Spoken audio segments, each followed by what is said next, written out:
ओम नमो भगवते वासुदेवाय। ओम नमो भगवते वासुदेवाय। ओम नमो भगवते वासुदेवाय। ओम अज्ञानतिमिरान्धस्य ज्ञानाञ्जनशलाकया चक्षुरुन्मिलितं येन तस्मै श्रीगुरुवे नमः।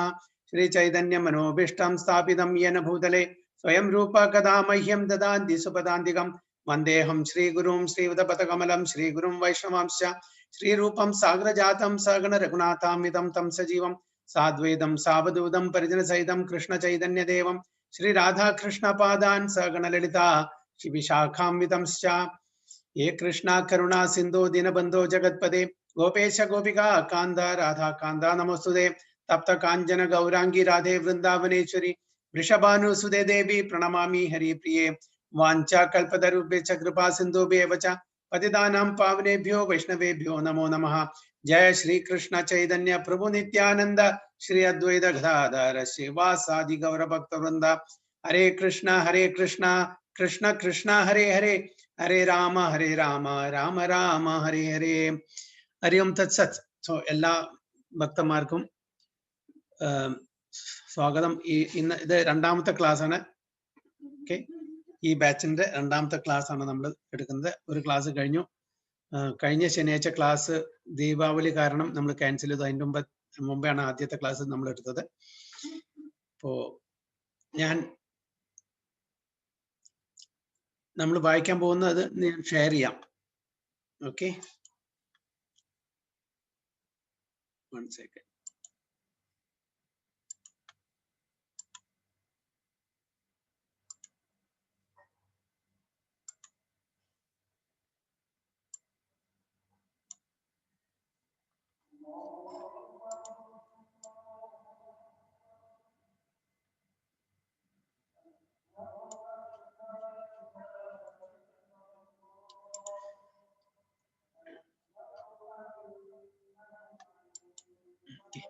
ഹരേ കൃഷ്ണ.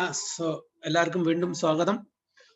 ഇന്ന് നമ്മൾ വായിക്കാൻ പോകുന്നത് ഭക്തി കൃഷ്ണ മോഡ്യൂളിന്റെ രണ്ടാമത്തെ ആഴ്ച മോഡ്യൂളാണ്. ഓക്കെ,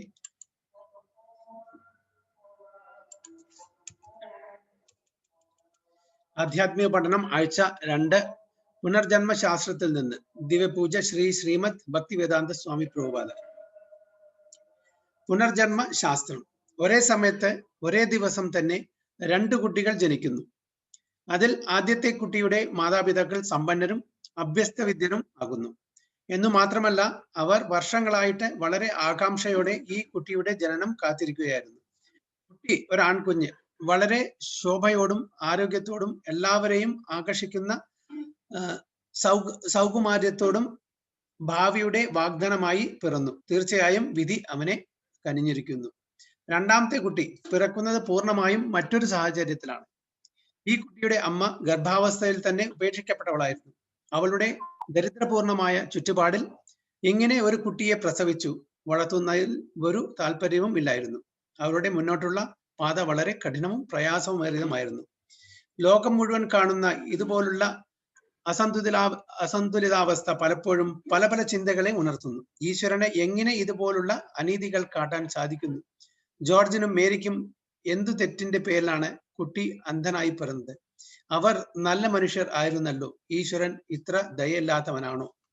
അപ്പൊ ഇവിടെ പ്രതിപാദിക്കുന്നത് ഒരേ ദിവസത്തെ ഒരേ സ്ഥലത്ത് 2 വ്യത്യസ്തമായ മാതാപിതാക്കൾക്ക് കുട്ടികൾ ജനിക്കുന്നു. ഒരു കുട്ടി വളരെ വളരെ ഒരു സമ്പന്നമായിട്ടുള്ള ഒരു കുടുംബത്തിലും അവര് നല്ല രീതിയിലും വളർത്താൻ പറ്റുന്ന ഒരു രീതിയിലുമുള്ള വീട്ടിൽ ജനിക്കുന്നു. മറ്റേ കുട്ടി അമ്മ ഗർഭിണിയായ സമയത്ത് തന്നെ വിധവയായി, അല്ലെങ്കിൽ ഭർത്താവ് ഉപേക്ഷിച്ചു പോയി. എന്നിട്ട് ആ കുട്ടി വളരെ ദരിദ്രാവസ്ഥയിൽ ജനിക്കുന്നു. എന്താണ് ഇവർ രണ്ടുപേരും ഒരേ ദിവസത്തെ ഒരേ സ്ഥലത്തെ ഒരേ സമയത്ത് ജനിച്ചിട്ടും എന്തുകൊണ്ടാണ് ഈ രണ്ടുപേർക്കും 2 വ്യത്യസ്തമായിട്ടുള്ള ഒരു സാഹചര്യം വന്നു ചേർന്നിരിക്കുന്നത്? എന്താണ് അജിത് പ്രഭു, എന്താണ് അതിന്റെ കാരണം? എന്താണ് എന്തെങ്കിലും പറയാൻ പറ്റുമോ?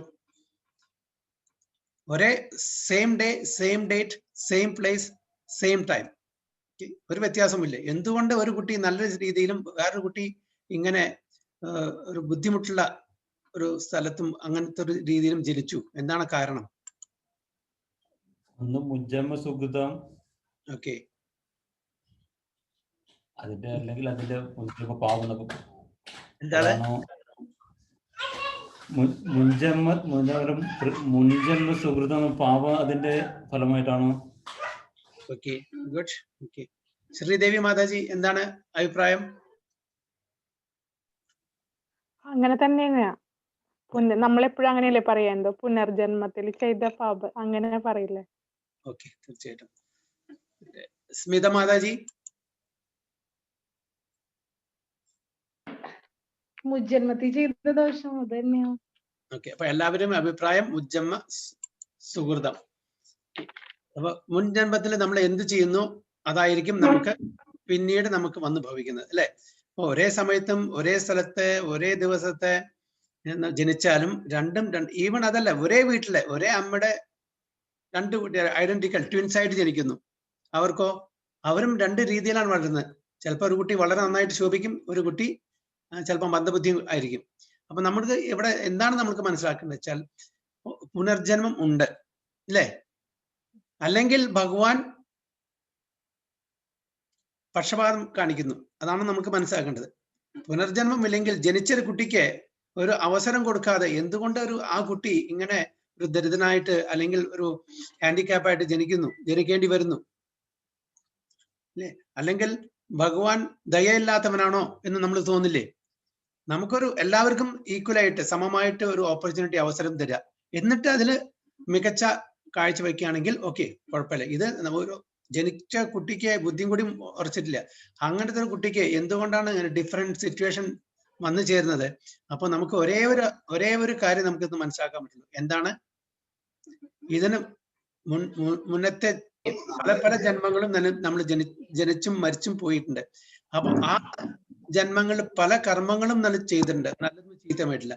അപ്പോ ആ കർമ്മത്തിന്റെ ഫലമായിട്ടാണ് നമുക്കത് നല്ലതും ചീത്തയും വന്നു ചേരുന്നത്, അല്ലെ? അല്ല, എതിരഭിപ്രായം ഉണ്ടോ?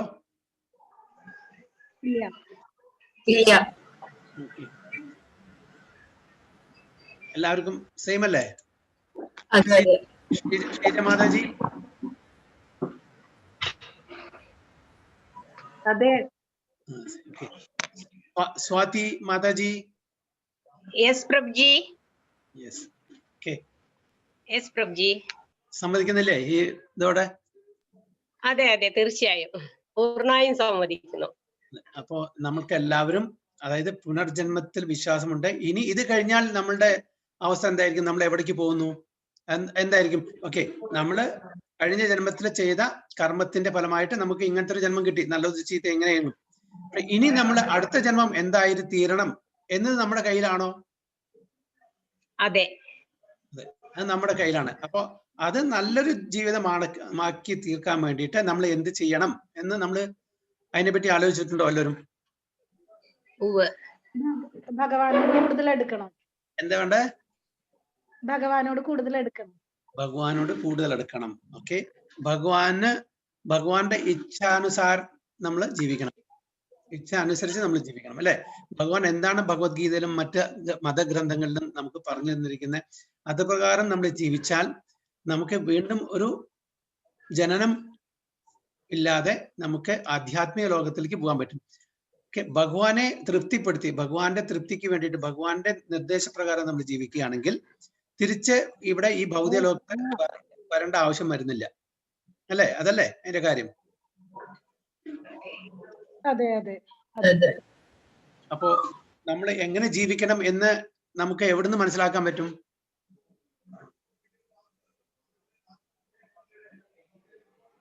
കൃഷ്ണാവബോധത്തിൽ നിന്ന്. ഓക്കെ, അപ്പൊ അതായത് നമ്മുടെ ഭഗവത്ഗീത, ശ്രീമദ് ഭാഗവതം എന്ന ഗ്രന്ഥങ്ങൾ, ശാസ്ത്ര ഗ്രന്ഥങ്ങളുടെ അടിസ്ഥാനത്തിൽ നമ്മൾ ജീവിക്കുകയാണെങ്കിൽ, അതുപ്രകാരം ജീവിക്കുകയാണെങ്കിൽ നമുക്ക് വീണ്ടും ഇവിടെ ജനിക്കേണ്ടി വരില്ല. നമുക്ക് ഈ ജന്മത്തിൽ തന്നെ എവിടേക്ക് പോകാൻ പറ്റും? ആധ്യാത്മിക ലോകത്തിൽ, വൈകുണ്ഠ ലോകത്തിൽ, ഗോലോകത്തിലേക്ക് പോകാൻ പറ്റും. അപ്പോ ഇതില് നമ്മൾ ഇങ്ങനെ ഒരു സാഹചര്യത്തിൽ ജനിക്കുന്നത് ആരുടെ കുഴപ്പം? ഭഗവാന്റെ കുഴപ്പമാണോ അതോ നമ്മുടെ കുഴപ്പമാണോ? നമ്മുടെ കുഴപ്പമാണ്. ചില ആൾക്കാർ പറയും ഇത് ഭഗവാൻ നമ്മൾ പർപ്പസ്ലി നമ്മൾ ചെയ്യുന്നതാണ്. അങ്ങനെയാണോ? അല്ല. എല്ലാം നമ്മൾ എന്താണ് എന്ന് അതിന്റെ പൂർണ്ണ ഉത്തരവാദിത്വം നമ്മൾ തന്നെ അല്ലേ? അതെ. ചില ആൾക്കാർ പറയും അല്ലല്ല അത് ഭഗവാന്റെ ഇച്ഛയാണ്, ഭഗവാൻ അങ്ങനെ ആക്കുന്നതാണെന്നൊക്കെ പറയും. അതിന് വല്ല കുഴപ്പമുണ്ടോ? ഇല്ല ഇല്ല, ഒരു കഴിവുമില്ല. നമുക്ക് വായിക്കാം, വീണ്ടും വായിക്കാം.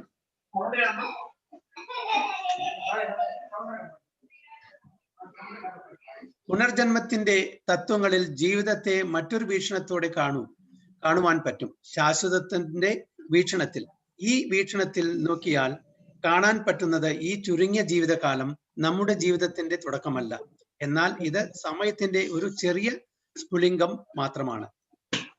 നമ്മുടെ കാഴ്ചയിൽ വളരെ പുണ്യമായ വ്യക്തി ജീവിതത്തിൽ വളരെ യാതനകൾ അനുഭവിക്കേണ്ടി വരുന്നത് അദ്ദേഹത്തിന്റെ ഈ ജന്മത്തിലോ കഴിഞ്ഞ ജന്മങ്ങളിലോ ചെയ്ത പാപകർമ്മങ്ങളുടെ ഫലമാണ് എന്ന് നമുക്ക് മനസ്സിലാക്കാൻ സാധിക്കും.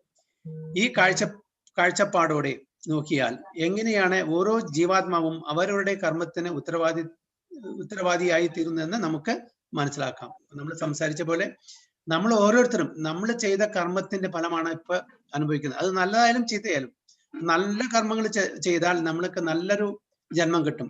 നല്ല മാതാപിതാക്കളും നല്ല ഐശ്വര്യത്തോടുകൂടി നല്ല സമൃദ്ധിയോടുകൂടി നമുക്ക് ജീവിക്കാൻ പറ്റും.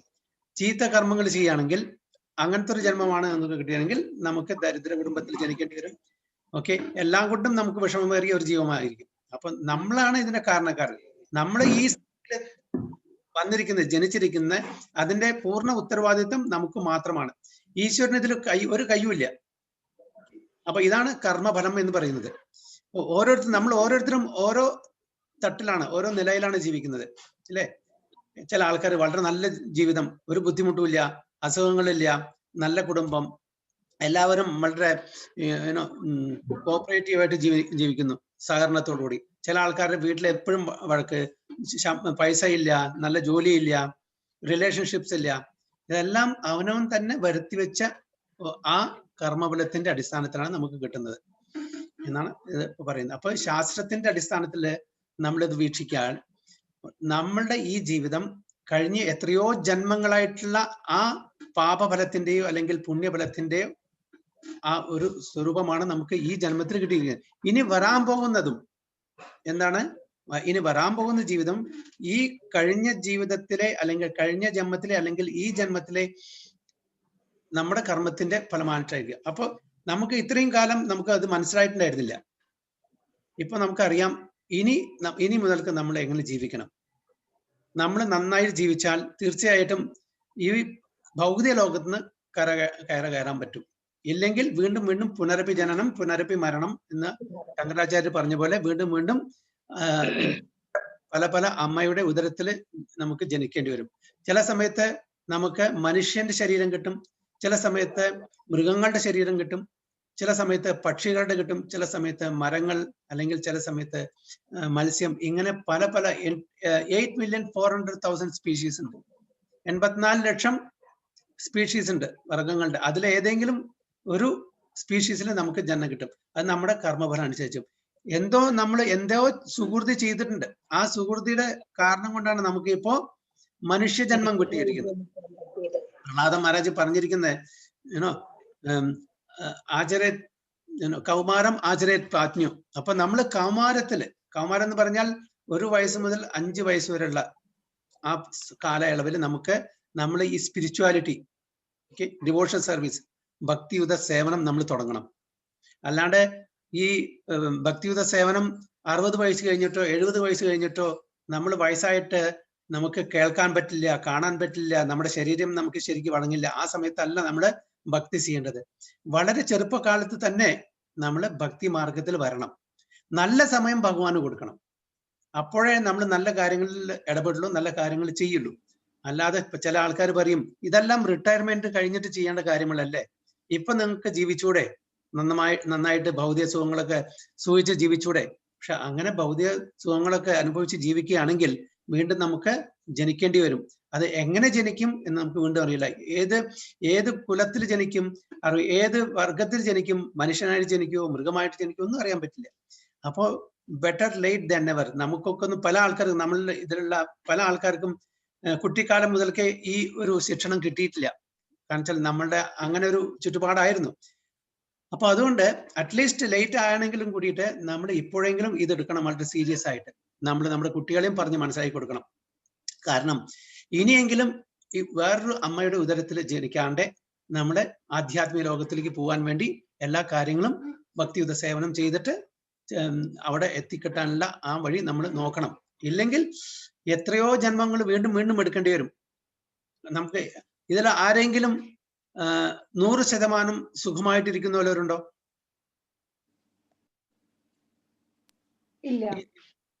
ഉണ്ടോ? എന്തെങ്കിലും പ്രശ്നം ഉണ്ടായിരിക്കില്ലേ? നമ്മുടെ സുഖം എന്ന് പറഞ്ഞാൽ രണ്ട് ദുഃഖത്തിന്റെ ഇടയ്ക്കുള്ള ആ ഒരു ചെറിയൊരു സമയമാണ് നമ്മുടെ സുഖം. അതിനെ ചപ്പല സുഖം എന്നാ പറയുന്നത്. ചപ്പല സുഖം എന്ന് പറഞ്ഞാൽ ഫ്രാക്ഷൻ ഓഫ് സെക്കൻഡ് നമുക്ക് കിട്ടുന്ന സുഖം. അത് കഴിഞ്ഞാൽ വീണ്ടും ദുഃഖമായി, വീണ്ടും ചിലപ്പോൾ കുറച്ച്. അപ്പൊ സുഖം ദുഃഖം ഇത് വന്നും പോയിക്കൊണ്ടിരിക്കും. അതുകൊണ്ടാണ് ഭഗവാൻ പറയുന്നത് എന്ത്, ദുഃഖാലയം അശാശ്വതം. ഈ ലോകം, ഈ ഭൗതിക ലോകം ദുഃഖാലയമാണ്, സുഖാലയമല്ല. വളരെ ക്ലിയർ ആയിട്ട് ഭഗവത്ഗീതയിൽ ഭഗവാൻ പറയുന്നത് ഇത് ദുഃഖാലയമാണ്. ആൻഡ് അശാശ്വതം. എന്താ ആശ്വാസം പറഞ്ഞാൽ ഇത് നോൺ പെർമനന്റ് ആണ്, എറ്റേണൽ അല്ല. പക്ഷേ വേറൊരു സ്ഥലമുണ്ട്. അതെന്താണ്? അത് ബ്ലിസ്ഫുൾ, ആനന്ദപൂർണമായിട്ടുള്ള ഒരു ജീവിതമാണ് അവിടെ നമുക്ക് നമിക്കാൻ പറ്റുക. അതെവിടെയാണ്? അതാണ് ആധ്യാത്മിക ലോകം, അല്ലെങ്കിൽ വൈകുണ്ഠ ലോകം, അല്ലെങ്കിൽ ഗോലോക ലോകം എന്ന് പറയുന്നത്. അപ്പൊ ആ ലോകത്തിലേക്ക് പോകാനുള്ള ഒരേ ഒരു മാർഗം നമുക്ക് സ്വീകരിക്കാൻ പറ്റുന്നത് ഈ മനുഷ്യജന്മത്തിൽ മാത്രമാണ്. മനുഷ്യജന്മത്തിൽ മാത്രമേ നമുക്ക് ചെയ്യാൻ പറ്റുള്ളൂ. ഒരു മൃഗത്തിനോ അല്ലെങ്കിൽ ഒരു പക്ഷിക്കോ അല്ലെങ്കിൽ ഒരു കീടത്തിനോ ഈ മാർഗം സ്വീകരിക്കാൻ പറ്റില്ല. എന്തുകൊണ്ട് അവർക്ക് അങ്ങനെ ചെയ്യാൻ പറ്റില്ല? എന്തുകൊണ്ട് മറ്റുള്ള സ്പീഷീസിന് ഈ ഭക്തിയുത സേവനം ചെയ്യാൻ പറ്റില്ല? എന്താണ് കാരണം?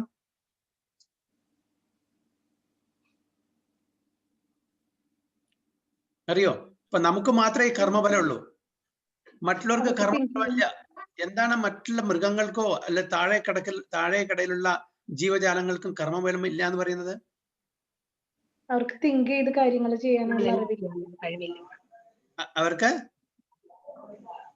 മനനം ചെയ്യാനുള്ള കഴിവില്ല എന്നുള്ളതുകൊണ്ട്. ഓക്കെ, ചിന്തിക്കാനുള്ള കഴിവില്ല. ഓക്കെ, വേറെന്താ?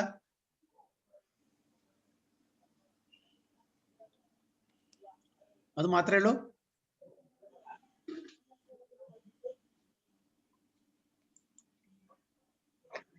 യെസ്.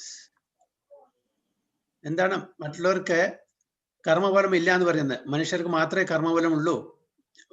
ഒരു മാതാജി പറഞ്ഞു ചിന്തിക്കാനുള്ള കഴിവില്ല. ബാക്കി അതല്ലാതെ എന്തെങ്കിലും അഭിപ്രായം ഉണ്ടോ? എന്തെങ്കിലും ഒപ്പീനിയൻ, എന്തെങ്കിലും പോയിന്റ്സ് ഉണ്ടോ?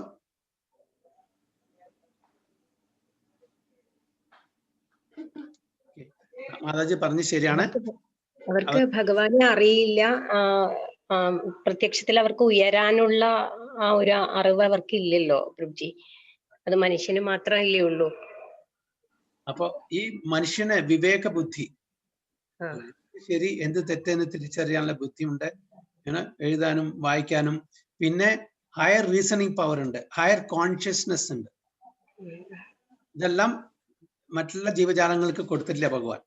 അപ്പൊ അവര് ഒരു സെറ്റ് ലോ പ്രകാരം ഇവോൾവ് ചെയ്യാണ്.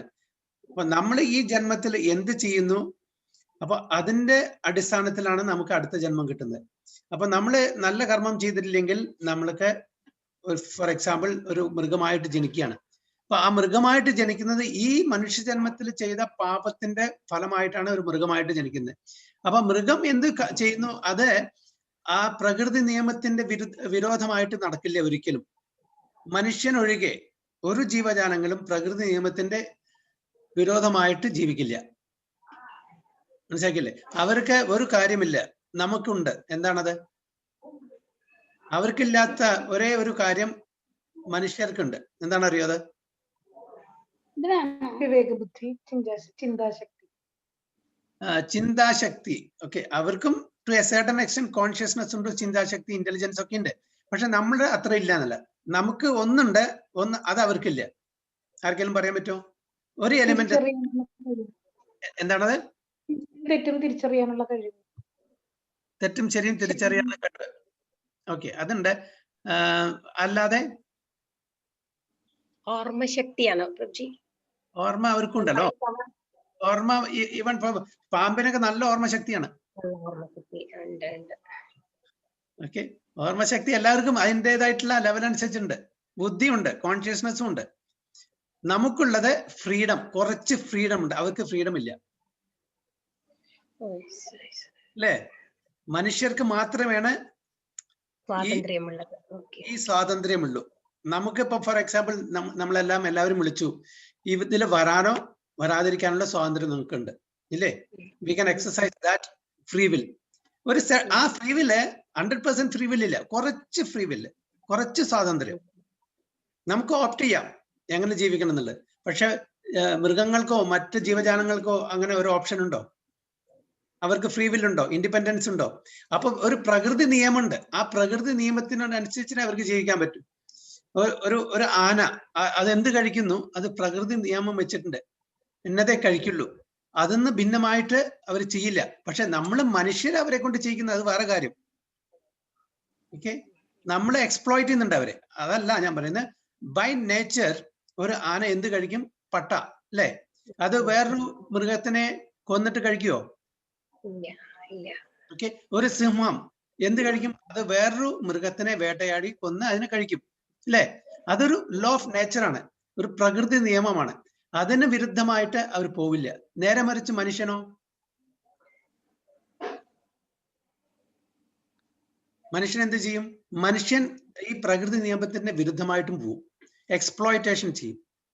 എല്ലാവരെയും, പ്രകൃതിയും എക്സ്പ്ലോയിറ്റ് ചെയ്യും, മറ്റുള്ള ജീവജാലങ്ങളെയും എക്സ്പ്ലോയിറ്റ് ചെയ്യും. എന്തുകൊണ്ടാണ്? നമുക്ക് ആ ഒരു ഫ്രീഡം ഉണ്ട്, കുറച്ച് very very minute independent free will ഉണ്ട്. അത് കാരണം നമ്മള് എക്സ്പ്ലോയിറ്റേഷൻ, അത് ആ ഫ്രീ വിൽ ഒരൊറ്റ കാരണമാണ് നമ്മൾ ചെയ്യുന്ന ഓരോ കർമ്മത്തിനും നമുക്ക് കർമ്മഫലം കിട്ടുന്നത്.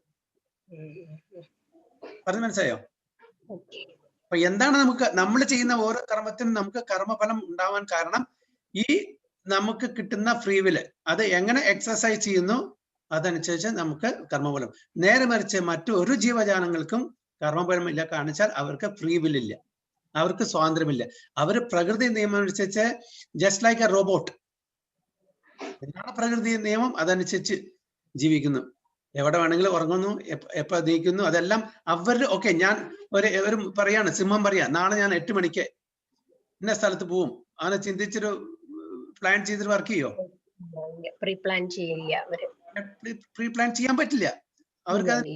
അല്ലെങ്കിൽ ആന പറയണം, ഓക്കെ നാളെ എല്ലാവരും നമ്മുടെ ഇവിടെ വരണം, നമുക്കൊരു ഭഗവത്ഗീത ക്ലാസ് എടുക്കാം, പറയാൻ പറ്റുമോ? അപ്പൊ ഇതേ ഒരൊറ്റ കാരണമാണ് നമുക്ക് കർമ്മഫലം ഉള്ളത്. അപ്പൊ നമ്മൾ ഈ മനുഷ്യജന്മത്തിൽ എന്ത് ചെയ്യുന്നു അതാണ് ആ കർമ്മഫലമാണ് നമ്മള് അതായത് ഇപ്പൊ മറ്റുള്ള താഴ്ന്ന ജീവിതത്തിലാണ് പോകുന്നതെങ്കിൽ, താഴ്ന്ന സ്പെഷ്യസിലാണ് പോകുന്നതെങ്കിൽ, അപ്പൊ അവിടെ ചെയ്യുന്ന കർമ്മങ്ങൾക്ക് പിന്നെ കർമ്മമില്ല. പിന്നെ വീണ്ടും നമ്മൾ ഇവോൾവ് ചെയ്തിട്ട് ഒരു സെറ്റ് ലോ ഉണ്ട്. ഭഗവാന്റെ ഒരു പ്രകൃതി നിയമം അനുസരിച്ചിട്ട് ഒരു ഈച്ച ചത്തു പൂച്ചയായി, പൂച്ച ചത്തു ആനയായി എന്ന് പറഞ്ഞില്ലേ പൂന്താനം, അതേപോലെ സ്ലോലി ആൻഡ് ഗ്രാജുവലി വീണ്ടും നമ്മൾ മനുഷ്യജന്മം കിട്ടും. അതിന് എത്രയോ ജന്മങ്ങൾ എടുക്കേണ്ടി വരും. അപ്പോ നമ്മൾ ആലോചിച്ച് നോക്കൂ, നമുക്ക് നമ്മളുടെ കർമ്മഫലം അനുസരിച്ച് നമുക്ക് അടുത്ത ജന്മത്തിലെ ഒരു നായായിട്ടോ അല്ലെങ്കിൽ പൂച്ചയായിട്ടോ ജന്മം കിട്ടുകയാണെങ്കിൽ ഒരു നല്ലൊരു അവസ്ഥയാണോ അത്? തീർച്ചയായിട്ടും അല്ലെ? അല്ലെങ്കിൽ ഫ്രീ വിൽ കൊണ്ട് ഉദ്ദേശിക്കുന്ന സ്വാതന്ത്ര്യമാണോ ഉദ്ദേശിക്കുന്നത്? ഫ്രീ വിൽ, അതെ, ഫ്രീ വിൽ എന്ന് പറയുന്നത് സ്വാതന്ത്ര്യം. ഓക്കെ, അപ്പൊ ജസ്റ്റ് എക്സാമ്പിൾ, നമ്മൾ അടുത്ത ജന്മത്തിൽ നമ്മൾ എന്തെങ്കിലും പാപം ചെയ്തിട്ടുണ്ട്, അപ്പൊ അതിന്റെ അടിസ്ഥാനത്തിൽ നമുക്ക് അടുത്ത ജന്മത്തില് ഒരു ആടായിട്ട് ജനിക്കുകയാണ്. ആടിനെ എന്നിട്ട് ഈ സമയത്ത് എവിടേക്കാ കൊണ്ടുപോകുക അവരെ? നമുക്കെല്ലാം അറിയാം അല്ലെ, പറയേണ്ട ആവശ്യമില്ല. അപ്പൊ അങ്ങനെ ഒരു ജന്മം കിട്ടുന്നത് ഒരു സുഖകരമായിട്ടുള്ള കാര്യമാണോ? തീർച്ചയായിട്ടും അല്ല. അപ്പോ നമ്മൾ അങ്ങനത്തെ ഒരു സിറ്റുവേഷനിലേക്ക് എന്തിനു പോകണം? തീർച്ചയായിട്ടും ഇതിൽ നിന്നെല്ലാം മാറി, അതുകൊണ്ട് പറയുന്നത് ഭഗവാൻ പറയുന്നത് ദേഹിനോസ്മിൻ യഥാ ദേഹേ കൗമാരം യൗവനം ചര തഥാ ദേഹാന്തര പ്രാപ്തി ധീരസ്തത്രാണ് മുഖ്യതി. നമ്മളെല്ലാവരും ബാല്യാവസ്ഥയിൽ നിന്ന് കൗമാരത്തിലേക്കും കൗമാരത്തിൽ നിന്ന് ഈ യുവാവസ്ഥയിലേക്കും അതിന് വൃദ്ധാവസ്ഥയിലേക്കും അത് കഴിഞ്ഞിട്ട് വീണ്ടും ജന്മം എടുക്കുന്നു. ഓക്കെ, ഇത് ഒരു അറിവുള്ള ആള് ഇതുകൊണ്ട് വിഷമിക്കില്ല. പക്ഷെ നമ്മൾ അങ്ങനെ ജനിച്ചും മരിച്ചും പോവാനുള്ള അതിലേക്കല്ല പോകേണ്ടത്. നമ്മൾ മനുഷ്യജന്മം കിട്ടിയിരിക്കുന്നത് ആത്മസാക്ഷാത്കാരത്തിന് വേണ്ടിയിട്ടാണ്, അല്ലേ വേണ്ടത്? വേറെ ഒരു ജീവജാലങ്ങൾക്കും ആത്മസാക്ഷാത്കാരം ചെയ്യാനുള്ള ആ കഴിവോ സ്വാതന്ത്ര്യമോ അറിവോ ഇല്ല. ഇത് മനുഷ്യജന്മത്തിന് മാത്രമേ കിട്ടിയിട്ടുള്ളൂ. അപ്പൊ നമ്മൾ മനുഷ്യജന്മം ശരിക്കും അത് ഉപയോഗിക്കാൻ തന്നെ വേണം. ആ മനുഷ്യജന്മം ഉപയോഗിച്ചില്ലെങ്കിൽ വീണ്ടും നമുക്ക് മറ്റ് പല യോനികളിലും മറ്റ് പല സ്പീഷീസിലും അങ്ങനെ ജനിക്കേണ്ടി വരും. ഫോർ എക്സാമ്പിൾ ആനയായിട്ടോ അല്ലെങ്കിൽ ആടായിട്ടോ അല്ലെങ്കിൽ വേറെ വല്ല മൃഗങ്ങളായിട്ടോ പുഴുവായിട്ടോ ഈച്ചയായിട്ടോ പക്ഷിയായിട്ടോ നമ്മൾ ജനിക്കേണ്ടു. ജസ്റ്റ് അങ്ങനത്തെ ഒരു അവസ്ഥ ഒന്ന് ആലോചിച്ച് നോക്കൂ. ഇപ്പൊ മൃഗങ്ങളെ, വലിയ വലിയ മൃഗങ്ങളെ, ചെറിയ മൃഗങ്ങളെ കൊന്നു തിന്നുന്നു അല്ലെ? പക്ഷികളെ, ചെറിയ വേംസിനെ, കീടങ്ങളെ അത് തിന്ന് ജീവിക്കുന്നു. അപ്പൊ അവരുടെ അവസ്ഥ നമ്മളൊന്ന് ആലോചിച്ച് നോക്കൂ. അപ്പൊ നമുക്ക് ഈ മനുഷ്യജന്മം കിട്ടിയിരിക്കുന്നത് എത്രയോ സുകൃതി കൊണ്ടാണല്ലോ. നല്ല സുകൃതി ചെയ്തുകൊണ്ടാണ് നമുക്ക് ഈ മനുഷ്യജന്മം കിട്ടിയിരിക്കുന്നത്. എത്രയോ ജന്മങ്ങൾ കഴിഞ്ഞിട്ടാണ് കിട്ടിയിരിക്കുന്നത്. അപ്പൊ ആ മനുഷ്യജന്മം നമുക്ക് ശരിക്കും വിനിയോഗിച്ചാൽ വീണ്ടും ഇവിടെ ഭൗതിക ലോകത്ത് വരേണ്ട ആവശ്യമില്ല. അത് ഈ മനുഷ്യജന്മം എങ്ങനെ ഉപയോഗിക്കണം, നല്ലതായിട്ട് ഉപയോഗിക്കണം എന്ന് മനസ്സിലാക്കണമെന്നുണ്ടെങ്കിൽ നമ്മളെ ശാസ്ത്രത്തിനെ വീക്ഷിക്കണം, ശാസ്ത്ര ചക്ഷു വരണം, ശാസ്ത്രത്തിന്റെ ആ കണ്ണുകളോട് നമ്മൾ നോക്കണം. അതായത് ഭഗവത്ഗീത, ശ്രീമദ് ഭാഗവതം, പുരാണങ്ങളെ, വേദങ്ങളെ, ഈ അറിവുകളെല്ലാം പറഞ്ഞിരിക്കുന്നത് നമ്മൾ ഈ ശാസ്ത്രങ്ങളാണ്. അപ്പൊ നമുക്ക് തന്നിരിക്കുന്ന ഈ ശാസ്ത്രം നമ്മളെ അത് പഠിച്ച്, നമുക്ക് സ്വന്തം പഠിച്ച് ചെയ്യാൻ പറ്റില്ലെങ്കിൽ മറ്റുള്ളവരുടെ കീഴിൽ അത് വായിച്ച് പഠിച്ച് നമ്മളൊരു നല്ല ഒരു ആത്മാവായിട്ട് ജീവിക്കുകയാണെങ്കിൽ വീണ്ടും നമുക്ക് ഈ ഭൗതിക ലോകത്തേക്ക് തിരിച്ചു വരേണ്ട ഒരു ആവശ്യവും ഇല്ല. അതാണ് പറയുന്നത്. അല്ലെങ്കിൽ വീണ്ടും വീണ്ടും നമുക്ക് ഈ ഭൗതിക ലോകത്തേക്ക് ജനിച്ചുകൊണ്ടേയിരിക്കണം. അപ്പൊ അത് ഒഴിവാക്കാൻ വേണ്ടിയിട്ടാണ് മനുഷ്യ യോനിയിൽ ജനിച്ചിട്ട് മനുഷ്യർക്ക് ഈ സ്വാതന്ത്ര്യം, ഈ ഫ്രീ വില്ല് തന്നിരിക്കുന്ന നമ്മളുടെ അവബോധത്തെ, നമ്മുടെ കോൺഷ്യസിനെ ശുദ്ധീകരിക്കാൻ വേണ്ടിയിട്ട്. അതിനെ ശുദ്ധീകരിക്കണം. നമ്മൾ ജീവിക്കുന്നത് ത്രിഗുണങ്ങളിലാണ്. എന്തെല്ലാമാണ് ഈ ത്രിഗുണങ്ങൾ എന്ന് അറിയാൻ പറ്റുമോ? അറിയോ? രജോ ഗുണം, തമോ ഗുണം, സത്വഗുണം. അപ്പൊ തമോ ഗുണം, രജോ ഗുണം, സത്വഗുണം. നമ്മൾ ജീവിക്കേണ്ടത് സത്വഗുണത്തിൽ. നമ്മൾ സത്വഗുണത്തിൽ ജീവിക്കണം. അപ്പൊ സത്വഗുണത്തിൽ ജീവിക്കണം എന്നുണ്ടെങ്കിൽ നമ്മൾ എന്തെല്ലാം പ്രവൃത്തികൾ ചെയ്യണം, എന്തെല്ലാം ചെയ്യാൻ പാടില്ല. അപ്പൊ ഡൂസ് ആൻഡ് ഡോൺസ് അല്ലെ, rules and regulation, prescriptions and പ്രൊഹിബിഷൻസ്, Yama നിയമ, ഇതെല്ലാം നമ്മൾ അറിഞ്ഞിരിക്കണം. ഇത് നമ്മളുടെ ഇഷ്ടപ്രകാരം നമുക്ക് ജീവിച്ചാൽ നടക്കുമോ? പറ്റില്ല. അതുകൊണ്ടാണ് നമ്മള് ഭഗവത്ഗീതയിൽ ഭഗവാൻ കൃഷ്ണൻ അർജുനന് പറഞ്ഞു കൊടുക്കുന്ന ചില കാര്യങ്ങളുടെ നിർദ്ദേശങ്ങളുണ്ട്. നാം ആരാണ്? ഈ ശരീരമാണോ? അല്ല. ആത്മാവാണോ? അതെ. അപ്പൊ ആത്മാവിന്റെ തലത്തിൽ നമ്മൾ ജീവിക്കണം. പക്ഷെ അൺഫോർച്ചുനേറ്റ്ലി, നിർഭാഗ്യവശാൽ നമ്മളെല്ലാം വിചാരിക്കുന്നത് നാം ഈ ശരീരമാവുന്നു. അപ്പോ ആ ശരീരത്തിന്റെ ഇന്ദ്രിയ ഭോഗത്തിന് വേണ്ടി നമ്മൾ ജീവിക്കുന്നു. ആ തലത്തിലാണ് മിക്ക ആൾക്കാരും, നമ്മളെല്ലാവരും ടു എ സർട്ടൻ എക്സ്റ്റെന്റ് ജീവിക്കുന്നത്. പക്ഷെ അതിൽ നിന്നും ഈ ശരീരം ആ കോൺസെപ്ഷനിൽ നിന്ന്, ബോഡ്ലി കൺസെപ്ഷനിൽ നിന്ന് സോൾ കൺസെപ്ഷനിലേക്ക് ഉയർത്തിക്കൊണ്ടുവരാണ് ഭഗവാൻ കൃഷ്ണൻ അർജുനോട് പറഞ്ഞു കൊടുക്കുന്ന നിർദ്ദേശം. ഈ ശരീരം വിട്ടാൽ നമുക്ക് വേറൊരു ശരീരം കിട്ടുന്നു നമ്മുടെ കർമാവനുസരിച്ചിട്ട്. നമ്മൾ നേരത്തെ പറഞ്ഞ പോലെ അത് ഏത് ശരീരവുമാവാം. അപ്പോ ആത്മാവ് അവിടെ നശിക്കുന്നില്ല, ശരീരം മാത്രമേ നശിക്കുന്നുള്ളൂ. ആത്മാവ് സെയിം ആത്മാവാണ് മറ്റുള്ള ശരീരത്തിലെ കുടികൊള്ളുന്നത്. അപ്പൊ ഏതാണ് റിയൽ സെൽഫ്? ആരാണ്? ഈ ശരീരമാണോ അതോ ആത്മാവാണോ? ആത്മാവാണ്. അപ്പൊ ആ ആത്മാവിനെ പരിപോഷിപ്പിക്കണം അല്ലെ? നമ്മളിപ്പോ എന്താ ചെയ്യുന്നത്? നമ്മുടെ ശരീരത്തിനെ പരിപോഷിപ്പിക്കാൻ. ഓക്കെ, നല്ല നല്ല വസ്ത്രങ്ങൾ ഇട്ടിട്ടും നല്ല ഭക്ഷണം കഴിച്ചിട്ടും ഓക്കെ, നല്ല നല്ല കാര്യങ്ങൾ കേട്ടും. പക്ഷെ നമ്മൾ ഈ ആത്മാവിനെ ശ്രദ്ധിക്കുന്നുണ്ടോ എപ്പോഴെങ്കിലും? ഉണ്ടോ? അപ്പോ ആത്മാവിന് സുഖവും സംതൃപ്തിയും കിട്ടണമെന്നുണ്ടെങ്കിൽ എന്താണ് ചെയ്യേണ്ടത് നമ്മള്? എന്നാണ് അഭിപ്രായം? ഇപ്പൊ നമ്മുടെ ശരീരത്തിൽ ശരീരത്തിന് സന്തോഷം കിട്ടണമെങ്കിൽ നമുക്ക് നല്ല നല്ല ഭക്ഷണം കഴിക്കണം, നല്ല നല്ല കൂട്ടുകെട്ട് വേണം, നല്ല നല്ല എന്റർടൈൻമെന്റ് വേണം. അത് ശരീരത്തിന്റെ ഭാഗമായിട്ട്. ഓക്കെ, നമുക്ക് നല്ല നല്ല നല്ല എന്തെങ്കിലും പ്രോഗ്രാം കാണുക, കേൾക്കുക, അതൊക്കെ നമ്മുടെ കാതിനും കണ്ണിനും എല്ലാം സന്തോഷം പകരുന്നു അല്ലേ? നല്ല കൂട്ടുകെട്ടുണ്ടെങ്കിൽ നമുക്ക് സന്തോഷം പകരുന്നു. ഓക്കെ, നല്ല ഭക്ഷണം കഴിച്ചാൽ നമുക്ക് സന്തോഷം കിട്ടുന്നു. അതെല്ലാം ശരീരത്തിന്റെ മാത്രമായിട്ടുള്ള ഭാഗമാണ് അല്ലേ? പക്ഷേ നമ്മൾക്ക് ആത്മാവിനെ എങ്ങനെ സന്തോഷം പകരാം? എന്താണ് നമ്മൾ ചെയ്യേണ്ടത്? ഭഗവാനെ കുറിച്ചുള്ള ശ്രവണം, കീർത്തനം. Okay, good, very good. Meditation. സേവനത്തിൽ മെഡിറ്റേഷൻ. ഓക്കെ, അപ്പൊ ഭഗവാനുള്ള സേവനം പ്രഹ്ലാദ് മഹാരാജ് പറഞ്ഞിരിക്കുന്ന ശ്രവണം, കീർത്തനം, വിഷ്ണു സ്മരണം, പാദസേവനം, അർച്ചനം, വന്ദനം, ദാസ്യം, സഖ്യം, ആത്മനിവേദനം. ഈ നവവിധ ഭക്തിയാണ് പറഞ്ഞിരിക്കുന്നത്. അപ്പൊ ഡെയിലി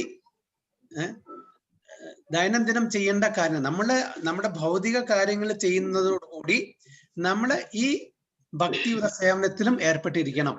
കാരണം വെച്ചാൽ ശരീരത്തിൽ നമ്മൾ എല്ലാ സുഖങ്ങളും കൊടുക്കുമ്പോ ആത്മാവിനും ആ സുഖം സംതൃപ്തി കൊടുക്കണം. എങ്ങനെ? ആത്മാവിന് മനസ്സിലാക്കണം, ഞാൻ ഈ ശരീരമല്ല, ഞാൻ ഭഗവാന്റെ അംശമാണ്, ഭഗവാനെ സേവിക്കുന്നതാണ് എന്റെ കർത്തവ്യം. അപ്പോ ശ്രവണം, കീർത്തനം, വിഷ്ണു സ്മരണം, പാദസേവനം, അർച്ചനം, വന്ദനം, ദാസ്യം, സഖ്യം, ആത്മനിവേദനം എന്നുള്ള നവവിധ ഭക്തിയുണ്ട്. അപ്പൊ ഭക്തിയുടെ സേവനത്തിൽ നമ്മൾ ഏർപ്പെടണം. അപ്പൊ ഇത് തുടങ്ങുന്ന എങ്ങനെ? ശ്രവണം. ആദ്യം എന്താണ് ചെയ്യേണ്ടത്?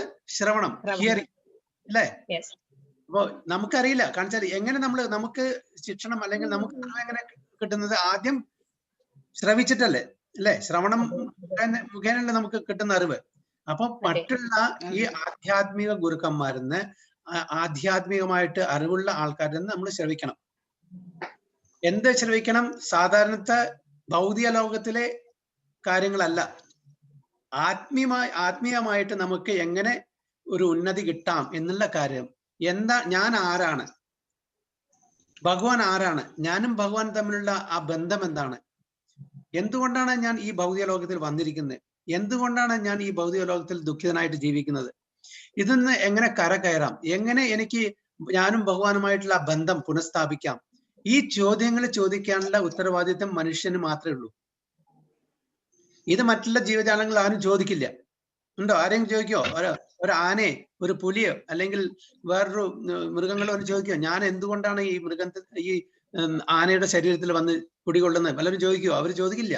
പക്ഷെ നമുക്ക് ചോദിക്കാനുള്ള കഴിവും ആ ബുദ്ധിയും ഭഗവാൻ നമുക്ക് തന്നിട്ടുണ്ട്, ഇല്ലേ? അപ്പൊ അതുകൊണ്ട് ഈ മനുഷ്യ ജന്മത്തിൽ നമ്മൾ എൻക്വയറി ചെയ്യണം. എൻക്വയറി പറഞ്ഞാൽ ഇതെല്ലാമാണ് നമ്മൾ മെയിനായിട്ട് ചെയ്യേണ്ടത്. അഥാതോ ബ്രഹ്മ ജിജ്ഞാസ എന്ന് പറഞ്ഞാൽ ഈ മനുഷ്യ ജന്മത്തിൽ ചെയ്യാനുള്ള ഈ എൻക്വയറി പവർ മനുഷ്യ ജന്മത്തിൽ മാത്രമേ ഉള്ളൂ, എൻക്വയറി. അപ്പൊ അതുകൊണ്ട് നമ്മൾ ചെയ്യണം. അപ്പൊ നമ്മൾ ശരീരത്തിന്റെ തലത്തിൽ മാത്രം ജീവിച്ചാൽ പോരാ, നമ്മളെ ഉയരണം ആത്മീയ തലത്തിലേക്ക്. ആ ശിക്ഷണമാണ് ഭഗവത്ഗീതയിലെ ഉടനീളം ഭഗവാൻ കൃഷ്ണൻ അർജുനനോട് പറഞ്ഞു. You are not the body, you are the soul. ഓരോരുത്തർക്കും അവരവരുടെ ആ കോൺഷ്യസ്നെസ്, അവബോധം അനുസരിച്ചിട്ട് ഒരു പെർട്ടിക്കുലർ ഒക്യുപ്പേഷൻ പറഞ്ഞു ചെയ്തിട്ടുണ്ട് അല്ലെ? ഒരു ബ്രാഹ്മണനായാൽ എന്താണ് അദ്ദേഹം ചെയ്യേണ്ടത്, ഒരു ക്ഷത്രിയനാണ് ആയാൽ എന്താണ്, അല്ലെങ്കിൽ ഒരു വൈശ്യൻ എന്ത് ചെയ്യണം, ഒരു ശൂദ്രൻ എന്ത് ചെയ്യണം, ഏത് വർണ്ണത്തിലും വർണ്ണം, ആശ്രമം. നമ്മൾ പറയുന്ന ജാതി വ്യവസ്ഥ അല്ല അവിടെ പറയുന്നത്. ഭഗവാൻ പറഞ്ഞിട്ടുണ്ട് ഭഗവത്ഗീതയിലെ ചാതുർവർണ്ണ്യം മയാസൃഷ്ടം ഗുണകർമ്മ വിഭാഗശ. ഈ 4 വർണ്ണങ്ങള് മായാസൃഷ്ടം, എന്റെ സൃഷ്ടിയാണ്. എങ്ങനെയാണ് അത് വിഭജിച്ചിരിക്കുന്നത്? ഗുണങ്ങളെ ആൻഡ് കർമ്മത്തിനെയും അടിസ്ഥാനപ്പെടുത്തിയിട്ട് ഗുണകർമ്മ വിഭാഗശ. ഇപ്പൊ നമ്മൾ പറയുന്ന നായര്, അയ്യര്, ഈഴവര് അല്ലെങ്കിൽ മറ്റുള്ള ആ വ്യവസ്ഥ അല്ല, ഒക്യുപ്പേഷൻ അനുസരിച്ചിട്ടുള്ള കാര്യമല്ല ഇവിടെ പറയുന്നത്. ഇവിടെ വർണ്ണത്തിന് വേണ്ടി, അതായത് ബ്രാഹ്മണ, ക്ഷത്രിയ, വൈശ്യ ആൻഡ് ശൂദ്ര. മറ്റുള്ളത് ബ്രഹ്മചര്യ, ഗൃഹസ്ഥ, വാനപ്രസ്ഥ ആൻഡ് സന്യാസ. അപ്പോ സോഷ്യൽ ഓർഡറും സ്പിരിച്വൽ ഓർഡറും ഇതെല്ലാം ഭഗവാൻ തന്നെ ക്രിയേറ്റ് ചെയ്തിരിക്കണം. എന്തിനു വേണ്ടിയിട്ട്? നമ്മളുടെ ഉന്നമനത്തിന് വേണ്ടിയിട്ട്. ഓക്കെ, ആത്മീയമായിട്ട് നമുക്ക് ഉയരണം. അത് ഈ മനുഷ്യ ശരീരം കൊണ്ട് മാത്രമേ ചെയ്യാൻ പറ്റുള്ളൂ. അപ്പൊ നമ്മൾ ഏത് വർണ്ണത്തിൽ ജനിച്ചോ അല്ലെങ്കിൽ ഏത് വർണ്ണത്തിലാണ് നമ്മൾ ജീവിക്കേണ്ടത് വെച്ചാൽ നമ്മുടെ കോൺഷ്യസ്നസ് അനുസരിച്ച് അതനുസരിച്ച് നമ്മൾ ജീവിച്ചാൽ നമ്മൾ വർണ്ണവും ആശ്രമവും മാറ്റേണ്ട ആവശ്യമില്ല. ഏത് വർണ്ണത്തിലായാലും ശരി നമുക്ക് ഭഗവാനെ പ്രീതിപ്പെടുത്തിയിട്ട് ഈ ജന്മത്തിൽ തന്നെ നമുക്ക് ആധ്യാത്മിക ലോകത്തിലേക്ക് പോകാൻ പറ്റും. അപ്പൊ മനുഷ്യ ജന്മത്തിൽ മാത്രമേ ഇത് ചെയ്യാൻ പറ്റൂ. അപ്പൊ നമ്മള് ആത്മാവിനെ പരിപോഷിപ്പിക്കാൻ വേണ്ടിയിട്ട് ഭക്തിയുത സേവനം, അതായത് നവവിധ ഭക്തിയില് ഏർപ്പെടണം. അപ്പൊ അതിന്റെ ആദ്യത്തെ അംഗമാണ് ശ്രവണം. ഓക്കെ, നമ്മൾ ശ്രവിച്ചാൽ നമ്മൾ എന്ത് ചെയ്യണം? അത് ശ്രവണം കേട്ടിട്ട് നമ്മൾ കീർത്തനം ചെയ്യണം. എന്താണ് കീർത്തനം എന്ന് പറഞ്ഞാൽ? ഹരികൃഷ്ണ മഹാമന്ത്രം ജപം. യെസ്, നമ്മൾ കേൾക്കുന്നതെല്ലാം മനനം ചെയ്യുക. ഓക്കെ. അപ്പൊ ഭഗവാനെ പറ്റി സ്തുതിക്കുക,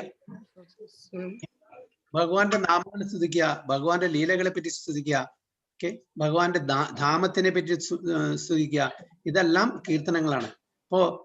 അപ്പോ ശ്രവണത്തിന്റെ ഒരു ഒരു പേഴ്സണാലിറ്റി ആരാണ്? Who is that person who is famous for ശ്രവണം?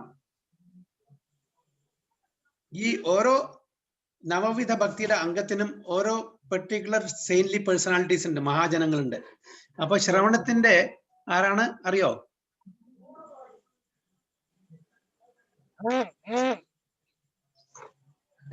ആരാണ് ശ്രവണത്തില് മുൻപന്തിയിലുള്ളത്? മഹാരാജാവാണോ പ്രഭുജി? പരീക്ഷിത് മഹാരാജ. യെസ്, ഹരിബോൾ. ഏഴ് ദൂതവും. അതെ അതെ. കീർത്തനം ആരാണ്? ചൈതന്യ മഹാപ്രഭു. ആരെ? ചൈതന്യ മഹാപ്രഭു പ്രഭുജി. അല്ല. അല്ല. ആരാണ് കീർത്തനത്തിന്റെ? വേറെ ആർക്കും പറയാൻ പറ്റുമോ? നാരദ മഹർഷിയാണോ പ്രഭുജി? അല്ല അല്ല അല്ല. കീർത്തനം Sukhdev Goswami. Oh yes. Okay, so ശ്രവണം, കീർത്തനം, വിഷ്ണു സ്മരണം ആരാണ്? നാരായണ. ആരാണ്? നാരായണ.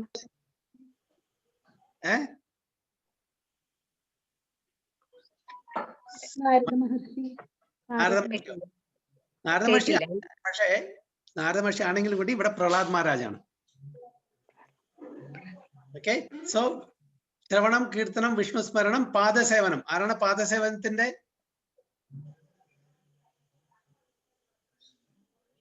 ആരാണ് പാദസേവനത്തിന് ഫേമസ്? രാധാറാണി. അല്ല, ലക്ഷ്മിജി. പാദസേവനം ചെയ്യുന്നത് ലക്ഷ്മി ദേവി. ഓക്കെ. ശ്രവണം, കീർത്തനം, വിഷ്ണു സ്മരണം, പാദസേവനം, അർച്ചനം.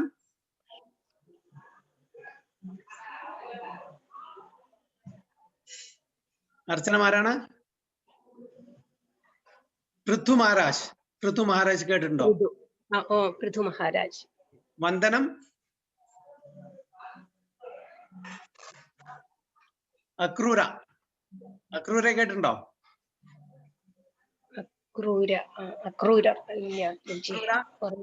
മഹാഭാരത യുദ്ധത്തില് വൃന്ദാവനത്തിന് കംസന്റെ ആജ്ഞപ്രകാരം കൃഷ്ണനെ വൃന്ദാവനത്തിന് മധുരയിലേക്ക് കൊണ്ടുപോയ ആൾ ഓർമ്മയിൽ വന്നു. ക്രൂരരാണ് കൊണ്ടുപോയത്. ദാസ്യം ആരാണ് ഫേമസ്? ദാസ്യം രാധാറാണിയാണോ പ്രഭുജി? അല്ല.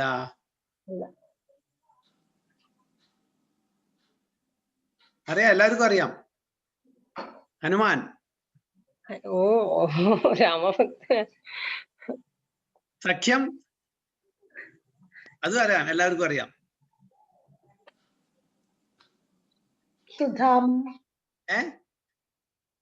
സുധാമ കുചേലൻ. അല്ല. അർജുനൻ. ഓക്കെ. ആത്മനിവേദനം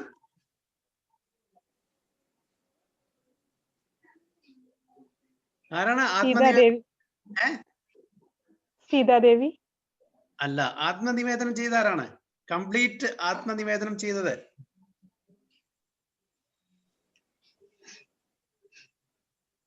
ബലി മഹാരാജ്.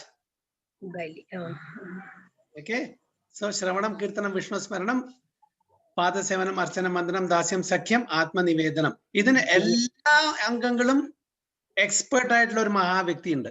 ആരാണെന്നറിയോ? ഈ എല്ലാ നവവിധ ഭക്തിയിലും എക്സ്പേർട്ട് ആയിട്ടുള്ള ഒരു മഹാവ്യക്തിയുണ്ട്, ഒരു മഹാഭക്തനുണ്ട്.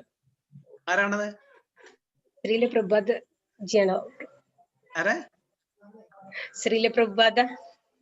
ശ്രീല പ്രഭാത അല്ല, നമ്മുടെ ഗുരു അല്ല. അതാണ്. പക്ഷെ നമ്മുടെ ശാസ്ത്രത്തിന്റെ അടിസ്ഥാനത്തിൽ നമ്മൾ പറയുന്നത്.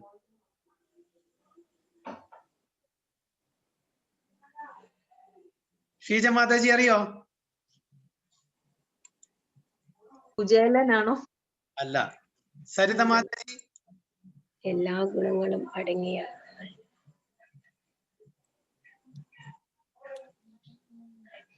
ശിവഭഗവാൻ? എന്താ പറഞ്ഞ? ശിവഭഗവാൻ അല്ല. അർജുനൻ തന്നെയാണോ പ്രഭുജി? ഭഗവാൻ അർജുനനല്ലേ ഗീത ഉപദേശിച്ചു കൊടുത്തത്? ഞാൻ പറയാം. അംബരീഷ് മഹാരാജ് കേട്ടിട്ടുണ്ടോ? അംബരീഷ് മഹാരാജ്. അപ്പൊ ഈ നവവിധ ഭക്തൻ എല്ലാ ഭക്തിയിലും ഈ 9 തരത്തിലുള്ള ഭക്തിയും വളരെ പെർഫെക്റ്റ് ആയിട്ട് ചെയ്യുന്ന ഒരു മഹാ വ്യക്തി, ഒരു സെയിൻലി പേഴ്സണാലിറ്റിയാണ് അംബരീഷ് മഹാരാജ്. അപ്പൊ ഇത് അടുത്ത പ്രാവശ്യം ഓർത്തോളൂ.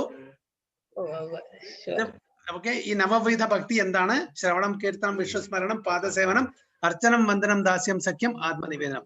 ഈ ഓരോ അംഗത്തിനും ഓരോ ഭക്തിക്കും ഒരു പേഴ്സണാലിറ്റി ഉണ്ട്. അപ്പൊ ഈ പേഴ്സണാലിറ്റിയുടെ പേര് ഞാൻ പറഞ്ഞിട്ടുണ്ട്. അപ്പൊ ഒന്ന് ഓർത്ത് അടുത്ത പ്രാവശ്യം ചോദിക്കുമ്പോൾ പറഞ്ഞാൽ മതി. അപ്പൊ ഒരു റിവിഷനും കൂടി ആവും. Is it okay?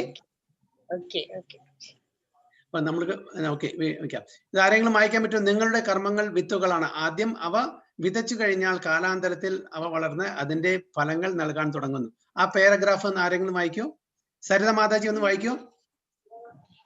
കാണുന്നുണ്ടോ? സ്ക്രീൻ കാണുന്നുണ്ടോ?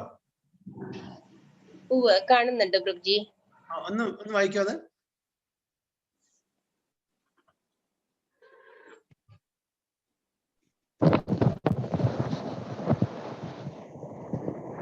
വായിക്കണോ പ്രഭുജി? വായിക്കൂ. നിങ്ങളുടെ കർമ്മങ്ങൾ വിത്തുകളാണ്. ആദ്യം അവ വിതച്ചു കഴിഞ്ഞാൽ കാലാന്തരത്തിൽ അവ വളർന്ന് അതിന്റെ ഫലങ്ങൾ നൽകാൻ തുടങ്ങുന്നു. ഈ ഫലങ്ങൾ ചിലപ്പോൾ സന്തോഷമാകും, ചിലപ്പോൾ സന്താപവും ജീവാത്മാവിന് അനുഭവപ്പെടുന്നു. ഇതിന്റെ അടിസ്ഥാനത്തിൽ അവൻ സ്വകർമ്മത്തെ അല്ലെങ്കിൽ സ്വഭാവത്തെ നല്ല രീതിയിലേക്കോ ചിലപ്പോൾ മോശമായ രീതിയിലേക്കോ തിരിച്ചുവിടുന്നു. അപ്പൊ നമ്മൾ ചെയ്യുന്ന ഓരോ കർമ്മങ്ങളും അത് എന്തായിട്ട് മാറും? ആ കർമ്മം ചെയ്തു കഴിഞ്ഞാൽ ഒരു വിത്തായിട്ട് മാറും. അപ്പൊ നല്ല കർമ്മങ്ങൾ ചെയ്താൽ അത് നല്ല വിത്തായിട്ടും, അതായത് അതിന്റെ നല്ല സത്കർമ്മങ്ങൾ ചെയ്താൽ അത് നല്ലത് അനുഭവിക്കാനുള്ള ഒരു വിത്തായിട്ട് മാറും. ദുഷ്കർമ്മങ്ങൾ ചെയ്താൽ അതനുസരിച്ചിട്ട് ദുഷ്കർമ്മങ്ങളുടെ ഫലം അനുഭവിക്കാൻ വേണ്ടിയിട്ട് വിത്തായിട്ട് മാറും. മനസ്സിലാക്കിയില്ലേ? അപ്പൊ അത് എപ്പോ നമുക്ക് അനുഭവിക്കണം? ഈ ജന്മത്തിലാണോ, അടുത്ത ജന്മത്തിലാണോ, 5 ജന്മം കഴിഞ്ഞിട്ടാണോ, 10 ജന്മം കഴിഞ്ഞിട്ടാണോ നമുക്ക് പറയാൻ പറ്റില്ല. ഫോർ എക്സാമ്പിൾ, നമ്മുടെ ഒരു വിത്ത് പാകിയാൽ ഫോർ എക്സാമ്പിൾ ചില യുനോ വെജിറ്റബിൾ, ചിലത് നമുക്ക് ഒരു ദിവസം തന്നെ ഫ്രൂട്ട് കിട്ടും. അങ്ങനത്തെ ഇല്ലേ? ചിലത് ഒരാഴ്ച, ചിലത് ഒരു മാസം, ചിലത് കൊല്ലങ്ങൾ എടുക്കും. അതേപോലെ നമ്മൾ ചെയ്യുന്ന ഓരോ കർമ്മങ്ങളും സമയമെടുക്കും അത് വളർന്ന് അതിന്റെ ഫലം തരാൻ വേണ്ടിയിട്ട്. അപ്പൊ ചിലപ്പോ ഈ ജന്മത്തിൽ കിട്ടാ. ഫോർ എക്സാമ്പിൾ, ഒരാളൊരു കുറ്റകൃത്യം ചെയ്തിട്ട് പിടിക്കപ്പെട്ടില്ല, മോഷണം. ഓക്കെ, അദ്ദേഹം മോഷണം ചെയ്തു, പോലീസിന് പിടിക്കാൻ പറ്റിയില്ല, രക്ഷപ്പെട്ടു. ഓക്കെ, പക്ഷെ അയാള് ഭഗവാന്റെ കണ്ണിൽ രക്ഷപ്പെട്ടോ? ഇല്ല. ഭഗവാന്റെ കണ്ണിൽ രക്ഷപ്പെട്ടോ? ഇല്ല, രക്ഷപ്പെടാൻ പറ്റില്ല. ഈ ഗവൺമെന്റിന്റെ, ഈ നാട്ടിലുള്ള ഗവൺമെന്റിന്റെ കണ്ണിൽ രക്ഷപ്പെട്ടേക്കാം, പക്ഷെ ഭഗവാന്റെ കണക്കിൽ എപ്പോഴും അത് അവിടെ പുസ്തകത്തിൽ വെച്ചിട്ടുണ്ട്.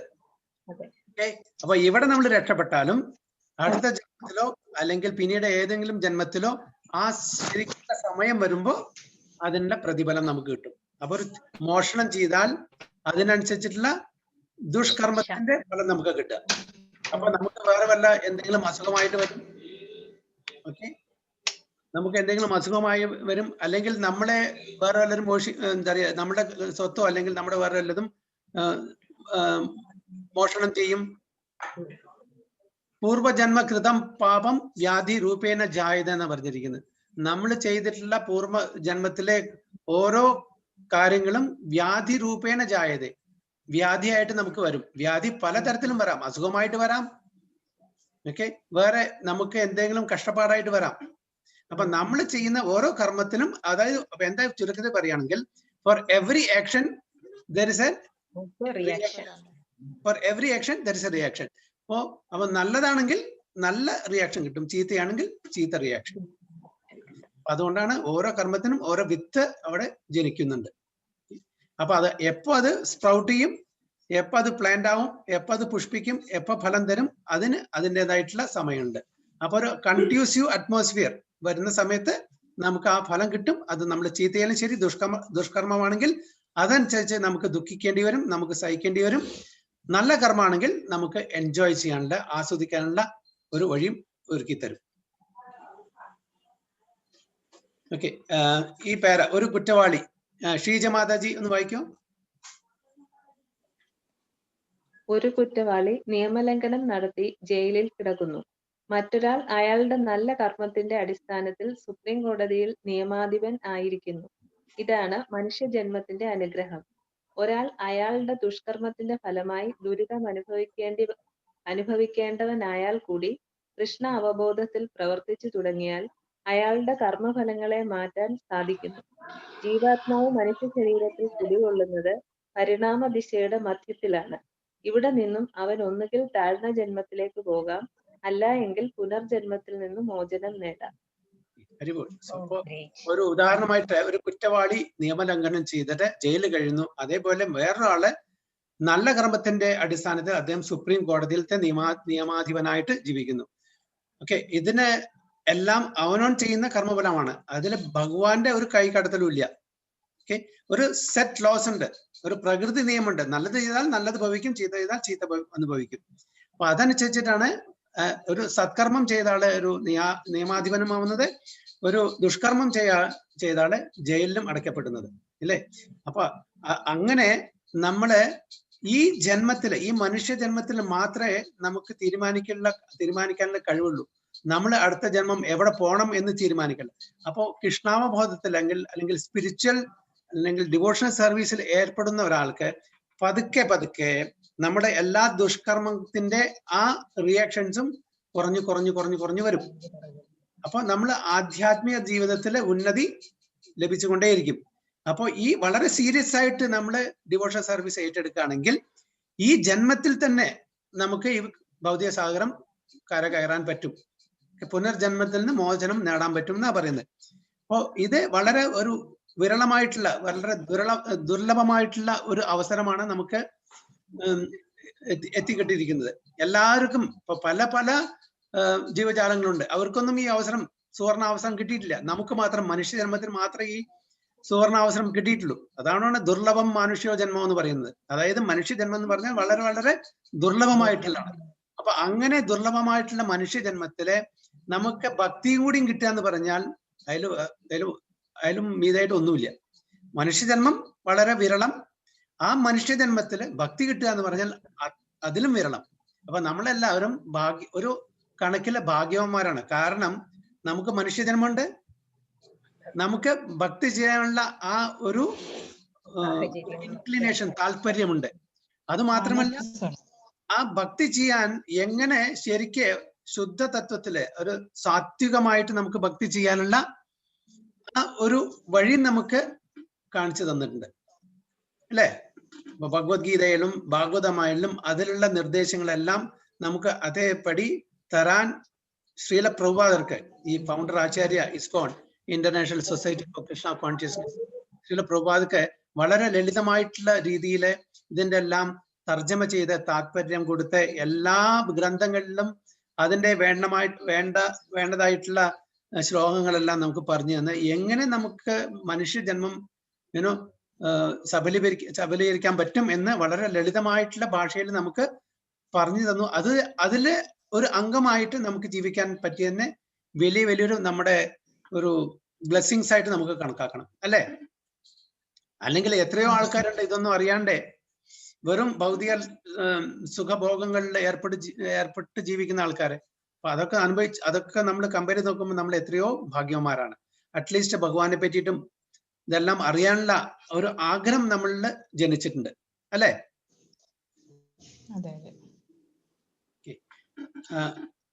ഒരു ജീവാത്മാവ്. സ്മിത മാതാജി ഒന്ന് വായിക്കൂ. ഒരു ജീവാത്മാവ് ഈ ജന്മത്തിൽ അല്പം ആധ്യാത്മിക കാര്യങ്ങൾ ചെയ്താൽ അടുത്ത ജന്മത്തിൽ അയാൾക്ക് അവിടെ നിന്നും വീണ്ടും ആരംഭിക്കാം. ഭഗവാൻ ഭഗവത്ഗീതയിൽ അർജുനനോട് ഉപദേശിക്കുന്നത് എന്തെന്നാൽ ഈ പ്രയത്നത്തിൽ കൃഷ്ണാവബോധം ഒരു നഷ്ടമോ കുറവോ സംഭവിക്കുന്നില്ല. എന്നാൽ ഒരു ചെറിയ മുന്നേറ്റം പോലും വലിയ വിപത്തിൽ നിന്നും രക്ഷിക്കുന്നു. മനുഷ്യ ജന്മത്തിൽ നിന്നും താഴേക്കിടയിലുള്ള ജന്മത്തിലേക്ക് വീഴാതെ ആത്മാവ് വിവിധ ജന്മങ്ങളിലൂടെ അതിന്റെ ശരിയായ ആധ്യാത്മിക സ്ഥിതിയിലേക്ക് വരികയും വീണ്ടും ഒരു പുനർജന്മത്തിന്റെ അവസ്ഥയിലേക്ക് വരാതെ തിരിച്ച് സ്വവസതിയായ ആധ്യാത്മിക ലോകത്തിലേക്ക് തിരിച്ചു പോവുകയും ചെയ്യുന്നു. Very good. അപ്പൊ ഇതിൽ പറഞ്ഞിരിക്കുന്ന ഒരു ജീവാത്മാവ് ഈ ജന്മത്തിൽ കുറച്ചെങ്കിലും ആത്മീയ കാര്യങ്ങളിൽ ഇടപെടുകയാണെങ്കിൽ, ഭക്തിയുത സേവനം ചെയ്യുകയാണെങ്കിൽ ഒരിക്കലും അത് നഷ്ടപ്പെടുന്നില്ല. ഓക്കെ, ഭഗവത്ഗീതയിലെ ഭഗവാൻ പറയുന്നത് നേഹാഭിക്രമ നാശോസ്തി പ്രത്യവായോന വിദ്യതേ സ്വല്പം അപ്യസ്യ ധർമ്മസ്യ ത്രായതേ മഹതോ ഭയാത്മ പറയുന്നത്. എന്ത് നമ്മൾ വളരെ കുറച്ച് ആധ്യാത്മികമായിട്ടുള്ള കാര്യങ്ങൾ ഏർപ്പെടുത്താൽ അത് ഒരിക്കലും നഷ്ടപ്പെട്ടില്ല.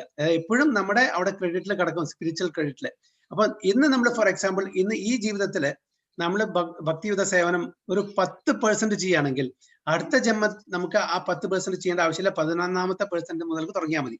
ഫോർ എക്സാമ്പിൾ നമ്മളിപ്പോ ഒരു PhD എടുത്തു, മെറ്റീരിയൽ PhD, ഓക്കെ, ഡോക്ടറേറ്റ്. അപ്പൊ അടുത്ത ജന്മത്തിൽ നമുക്ക് പറയാൻ പറ്റുമോ ഞാൻ കഴിഞ്ഞ ജന്മത്തിൽ PhD എടുത്തിട്ടുണ്ട് എനിക്ക് എടുക്കണ്ടെന്ന് പറയാൻ പറ്റുമോ? വീണ്ടും ഫ്രം സ്ക്രാച്ച് സ്റ്റാർട്ട് ചെയ്യണ്ടേ? ABC തുടങ്ങണ്ടേ? കിൻഡർ ഗാർഡൻ മുതൽക്ക് തുടങ്ങണ്ടേ? നമുക്ക് പറയാൻ പറ്റുമോ ഞാൻ കഴിഞ്ഞ ജന്മത്തിൽ എടുക്കും? ഒന്നാമത് നമുക്ക് അറിവുണ്ടാവില്ല, മെമ്മറി ഉണ്ടാവില്ല, അത് നടക്കില്ല. പക്ഷെ നേരെ മറിച്ച് ആധ്യാത്മികമായിട്ടുള്ള ഈ ശിക്ഷ, ഈ അറിവ് അത് ക്യാരി ഫോർവേഡ് ചെയ്യും. അപ്പൊ നമ്മള് എവിടെ നിർത്തി, ഫോർ എക്സാമ്പിൾ 2ാം ക്ലാസ് വരെ നമ്മൾ ആധ്യാത്മിക പഠനം ചെയ്തിട്ടുള്ളൂ. അപ്പൊ അടുത്ത ജന്മത്തിൽ നമുക്ക് മനുഷ്യജന്മം കിട്ടും തീർച്ചയായിട്ടും. കാരണം നമ്മൾ ആധ്യാത്മിക കാര്യങ്ങൾ ഇടപെട്ടത് കൊണ്ട് മനുഷ്യജന്മം ഉറപ്പാണ്. അപ്പൊ അങ്ങനെ കിട്ടുന്ന ഒരാൾക്ക് 2ാം ക്ലാസ്സിൽ വരെ പഠിച്ച ഒരാൾക്ക് 3ാം ക്ലാസ് മുതൽക്ക് പഠിച്ചാൽ മതി ആധ്യാത്മികമായിട്ടാണ് പറയുന്നത്. അതൊരിക്കലും നഷ്ടപ്പെടുന്നില്ല. There is no loss or diminution in this endeavour എന്നാണ് ഭഗവാൻ പറയുന്നത്. നേരെ മറിച്ച് എൻ്റെ കയ്യിൽ 1 മില്യൺ റുപ്പീസ് ഉണ്ട്, ഓക്കെ, ഞാൻ മരിച്ചു പോയാൽ അടുത്ത ജന്മത്തിൽ ഈ 1 മില്യൺ റുപ്പീസ് എനിക്ക് കിട്ടാൻ പറ്റുമോ?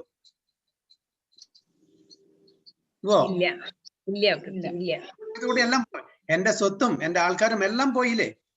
പക്ഷെ നേരെ മറിച്ചിട്ട് ആധ്യാത്മികമായിട്ടുള്ള എന്ത് നമ്മൾ ശേഖരിച്ചു വെച്ചിട്ടുണ്ടോ അത് ഒരിക്കലും നഷ്ടപ്പെടുന്നില്ല.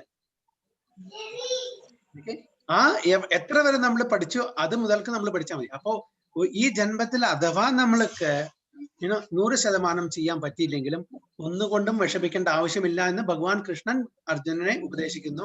അപ്പൊ നിങ്ങൾ എത്ര പഠിച്ചിട്ടുണ്ടോ എപ്പോഴും സ്പിരിച്വൽ ക്രെഡിറ്റ് ആയിട്ട് നിങ്ങളുടെ അക്കൗണ്ടിൽ ഉണ്ടായിരിക്കും. അപ്പൊ അവിടുന്ന് നിങ്ങൾ ബാക്കിയുള്ളത് പ്രാക്ടീസ് ചെയ്താൽ മതി. അപ്പൊ ഒരു 50% നമ്മൾ ചെയ്തിട്ടുണ്ടെങ്കിൽ അടുത്ത ഇൻ കേസ് നമുക്ക് കംപ്ലീറ്റ് ചെയ്യാൻ പറ്റിയിട്ടില്ലെങ്കിൽ അടുത്ത മനുഷ്യ ജന്മം കിട്ടുന്ന സമയത്ത് തീർച്ചയായിട്ടും ബാക്കി 50% കംപ്ലീറ്റ് നമുക്ക് ആധ്യാത്മിക ലോകത്തിലേക്ക് പോകാൻ പറ്റും. പക്ഷേ അതിനുവേണ്ടി നമ്മൾ വെയിറ്റ് ചെയ്യണോ? അടുത്ത ജന്മത്തിന് വീണ്ടും നമ്മൾ വെയിറ്റ് ചെയ്യേണ്ട ആവശ്യമുണ്ടോ? ഇല്ല. തീർച്ചയായിട്ടും ഈ ജന്മത്തിൽ തന്നെ നമ്മൾ എത്രയോ ജന്മങ്ങൾ കഴിഞ്ഞിട്ടാണ് ഒരു മനുഷ്യ ജന്മം കിട്ടിയിരിക്കുന്നത്. അപ്പൊ ഈ മനുഷ്യ ജന്മത്തിൽ തന്നെ നമ്മൾ അത് 100% ആക്കാൻ നോക്കണം. ഒരു തിരിച്ചുവരവ് ആവശ്യമില്ല. ഓക്കെ, ഒരു തിരിച്ചുവരവ് എന്ന് പറഞ്ഞാൽ ഭയങ്കര ഒരു റിസ്ക് ആണത്. അപ്പൊ ഭഗവത്ഗീതയിൽ അർജുനോട് പറഞ്ഞു പറഞ്ഞത് ജന്മ കർമ്മച്ച മേ ദിവ്യം ഏവം യോ വേത്തി തത്വതഃ ത്യക്ത്വാ ദേഹം പുനർജന്മ നൈതി മാം ഏതിസോ അർജുന.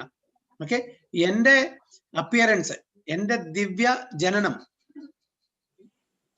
കർമ്മങ്ങള്, ജന്മ കർമ്മച്ച മേദ്യം, ഇതെല്ലാം ദിവ്യമാണ്, ട്രാൻസെൻഡന്റൽ ആണ്. ഇതിനെപ്പറ്റി അറിയാൻ ആഗ്രഹിക്കുന്നവര്, അറിയാൻ ശ്രമിക്കുന്നവർക്ക് പുനർജന്മം ഉണ്ടായിരിക്കില്ല എന്ന് പറയുന്നത്. അപ്പൊ നമ്മളെല്ലാവരും വളരെ സീരിയസ് ആയിട്ട് നമ്മളുടെ കർമ്മങ്ങള്, നിത്യകർമ്മങ്ങള് എങ്ങനെ ചെയ്യുന്നു അത് പ്രകാരം തന്നെ പോകട്ടെ. സാത്വികമായിട്ടുള്ള കർമ്മങ്ങളിൽ ഏർപ്പെട്ടിട്ട് നമ്മൾ എന്താണ് ജോലി ചെയ്യുന്നത് അത് പ്രകാരം അതൊന്നും ഓർക്കണ്ട. പക്ഷെ സാത്വികമായിട്ടുള്ള തലത്തിലേക്ക് ഉയരണമെന്ന് മാത്രം. ഓക്കെ, ഒരു തമോ ഗുണത്തിലോ രജോ ഗുണത്തിലോ നമ്മൾ കർമ്മം ചെയ്യാതെ സാത്വിക ഗുണത്തിലെ സത്വഗുണത്തിലെ കർമ്മം ചെയ്തിട്ട് അതിനോട് കൂടിയിട്ട് നമ്മൾ ഭക്തിയിലും ഏർപ്പെട്ട് ജീവിക്കുമ്പോൾ നമുക്ക് തീർച്ചയായിട്ടും ഈ ഭൗതിക ലോകത്ത് കരകയറാൻ പറ്റും എന്നാണ് പറയുന്നത്. ഒരു 10 മിനിറ്റും കൂടി എടുക്കാലോ, കുഴപ്പമില്ലല്ലോ. ഇത് ഈ പാസേജ് നമ്മൾ വായിച്ചിട്ട് എന്താണ് നമുക്ക് മനസ്സിലായത് നമുക്ക് നോക്കാം. കണ്ടെത്തിയത് വിവിധ ആളുകളിൽ നമ്മൾ കാണുന്ന സന്തോഷത്തിന്റെയും സന്താപത്തിന്റെയും അസന്തുലിതാവസ്ഥയെ പറ്റി വിവരിക്കുക. ഓക്കെ, സ്വാതി മാതാജി എന്താണ് പറയാൻ പറ്റുമോ?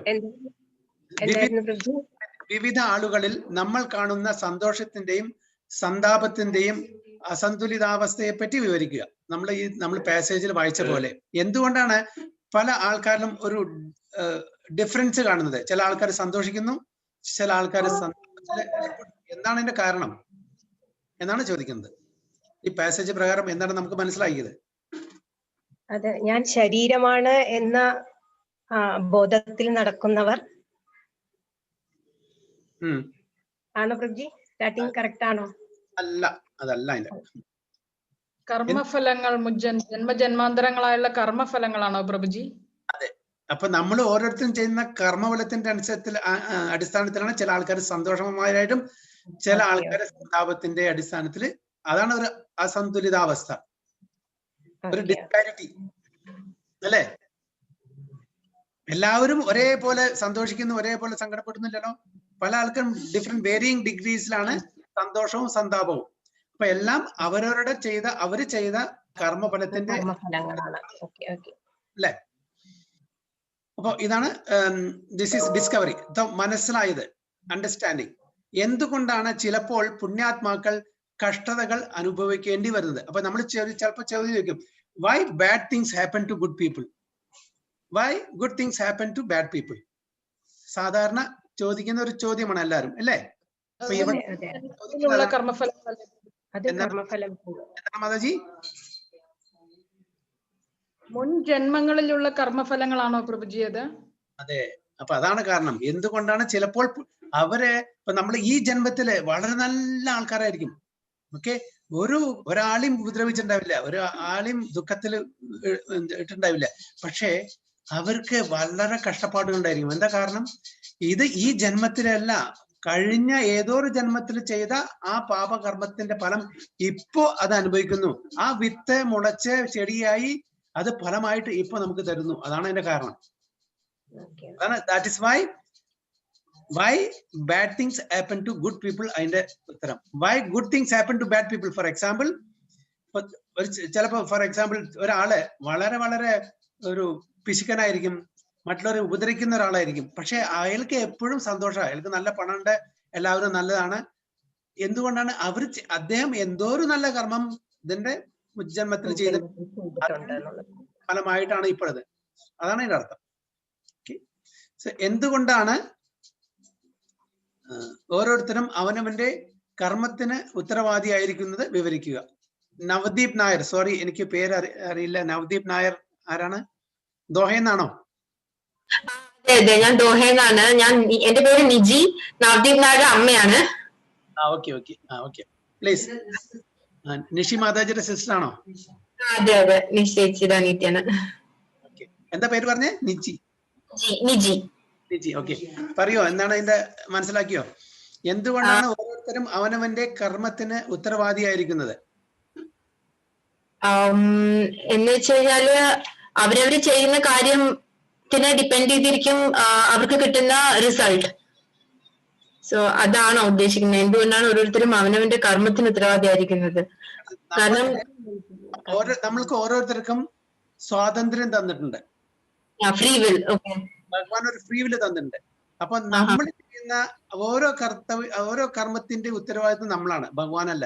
നേരെ മറിച്ച് മൃഗങ്ങൾക്ക് ആ ഫ്രീ വിൽ ഇല്ലാത്തതുകൊണ്ട് അവർക്ക് കർമ്മഫലം കിട്ടില്ല. ഞാൻ പറഞ്ഞു നേരത്തെ, അല്ലെ?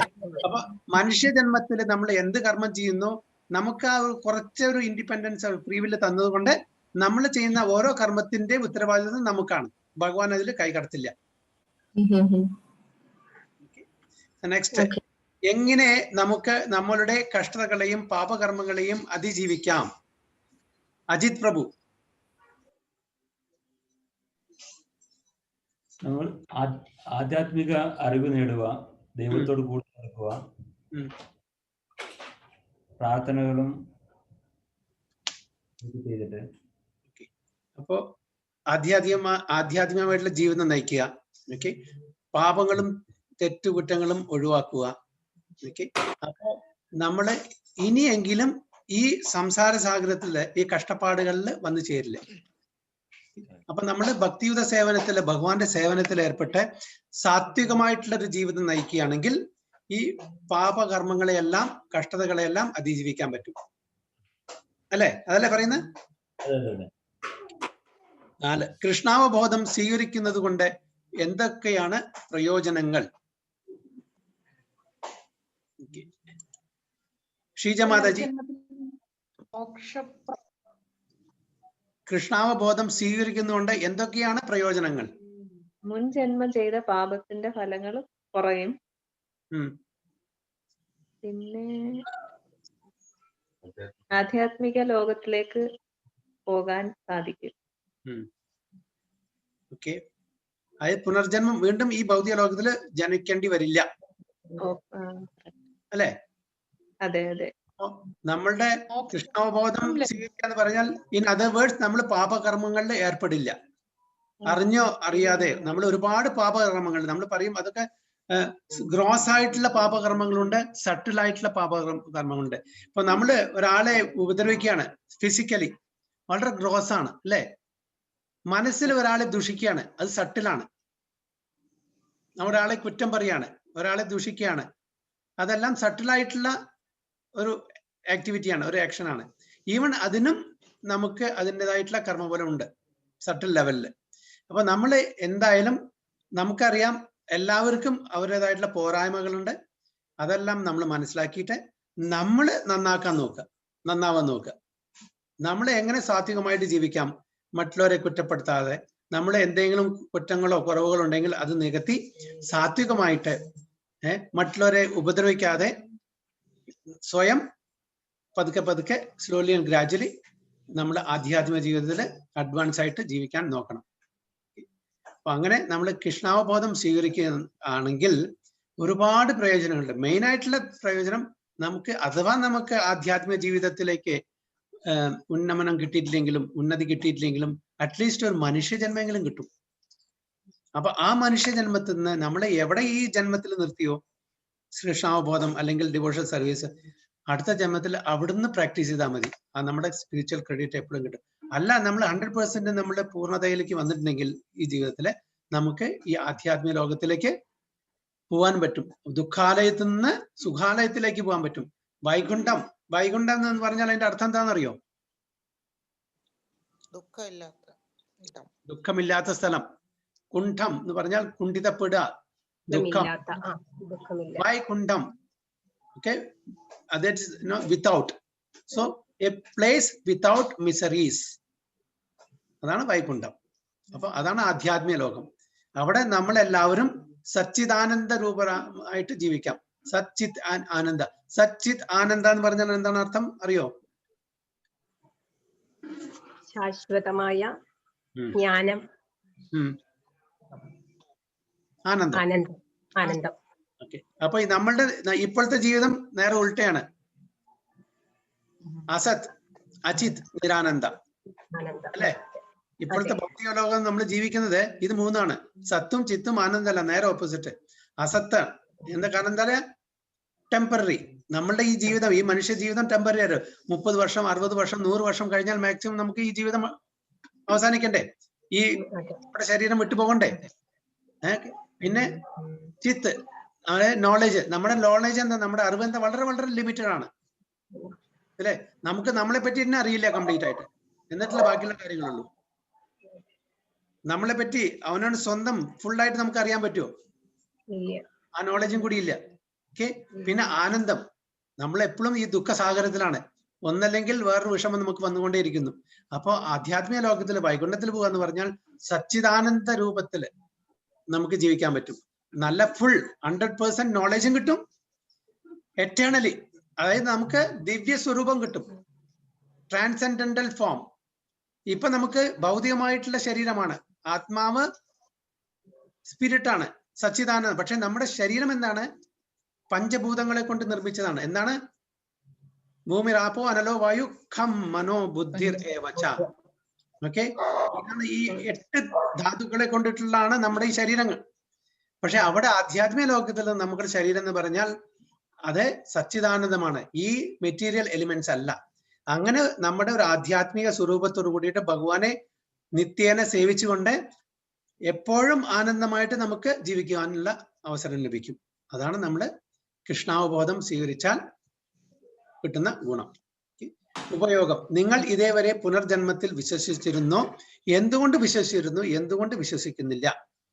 എന്തെങ്കിലും അഭിപ്രായമുണ്ടോ? ഇതിൽ പങ്കെടുക്കുന്ന ആർക്കെങ്കിലും അങ്ങനെ വിശ്വാസം ഉണ്ടായിരുന്നോ ഇല്ലയോ? അഥവാ ഇല്ലെങ്കിൽ എന്തുകൊണ്ട് എന്ന് നമുക്ക് പറയാം. വിശ്വാസം ഉണ്ടായിരുന്നു പ്രഭുജി. വിശ്വാസം ഉണ്ടായിരുന്നു. ഹരിബോൾ. എല്ലാവർക്കും ഉണ്ടായിരുന്നു പ്രഭുജി. പക്ഷെ കൃത്യമായ കാരണങ്ങളൊന്നും നമുക്ക് അറിയില്ലായിരുന്നു. പക്ഷെ പുനർജന്മം ഉണ്ട് എന്നുള്ള ഒരു വിശ്വാസം നമുക്ക് എപ്പോഴും ഉണ്ടായിരുന്നു. അപ്പൊ എല്ലാവർക്കും വിശ്വാസമുണ്ട്. പക്ഷെ എക്സാക്ട്ലി അതിന്റെ ഇൻഫോർമേഷൻ, ആ നോളജ് നമുക്കില്ല എന്ന് മാത്രം. അത് എങ്ങനെ വന്ന് ഭവിക്കുന്നു എന്നുള്ള കാര്യങ്ങളിൽ ഇല്ലായിരുന്നു. പല സംശയങ്ങളും ഉണ്ടായിരുന്നു അല്ലെ? അറ്റ്ലീസ്റ്റ് നിങ്ങൾ നിങ്ങളുടെ കർമ്മത്തെ അകറ്റാൻ ആഗ്രഹിക്കുന്നുണ്ടോ? കൃഷ്ണാവബോധം അതിന് നിങ്ങളെ സഹായിക്കും എന്ന് വിശ്വസിക്കുന്നുണ്ടോ? എന്തുകൊണ്ട് അങ്ങനെ വിശ്വസിക്കുന്നു? വിവരിക്കുക. അപ്പോ എല്ലാവർക്കും അവനവന്റെ അഭിപ്രായം പറയാം. ഇങ്ങനത്തെ ഒരു ക്ലാസ്സിനെ കൊണ്ട് നമുക്ക് വല്ല ഗുണമുണ്ടോ? ഇതിനെ നമുക്ക് നല്ല രീതിയിൽ നയിക്കാൻ പറ്റുമോ? ഈ ക്ലാസ്സിനെ കൊണ്ട് എന്താണ് ഉദ്ദേശിക്കുന്നത്? നിങ്ങൾ എന്താ ആഗ്രഹിക്കുന്നു? ഇങ്ങനത്തെ ഒരു ആധ്യാത്മിക പഠനം കൊണ്ട് എന്താണ് നിങ്ങൾ ഉദ്ദേശിക്കുന്നത് എന്ന് ഓരോരുത്തർക്കും പറയാം.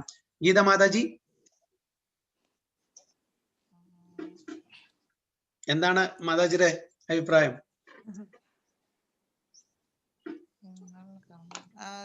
ശരിക്കും ഇങ്ങനെ ആധ്യാത്മിക ഭക്തി കൊണ്ട് നമ്മുടെ കർമ്മഫലങ്ങളെ, നമ്മൾ മുമ്പ് ചെയ്തു പോയിട്ടുള്ള പാപഫലങ്ങളൊക്കെ ലൈറ്റായി തീരുമെന്ന് വിചാരിക്കുന്നു.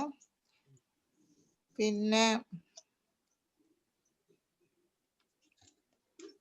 കൃഷ്ണ ഭക്തി കൊണ്ട് അത് നമുക്ക് ഒരു ഒഴിവാക്കാൻ സാധിക്കുന്നതാണ്.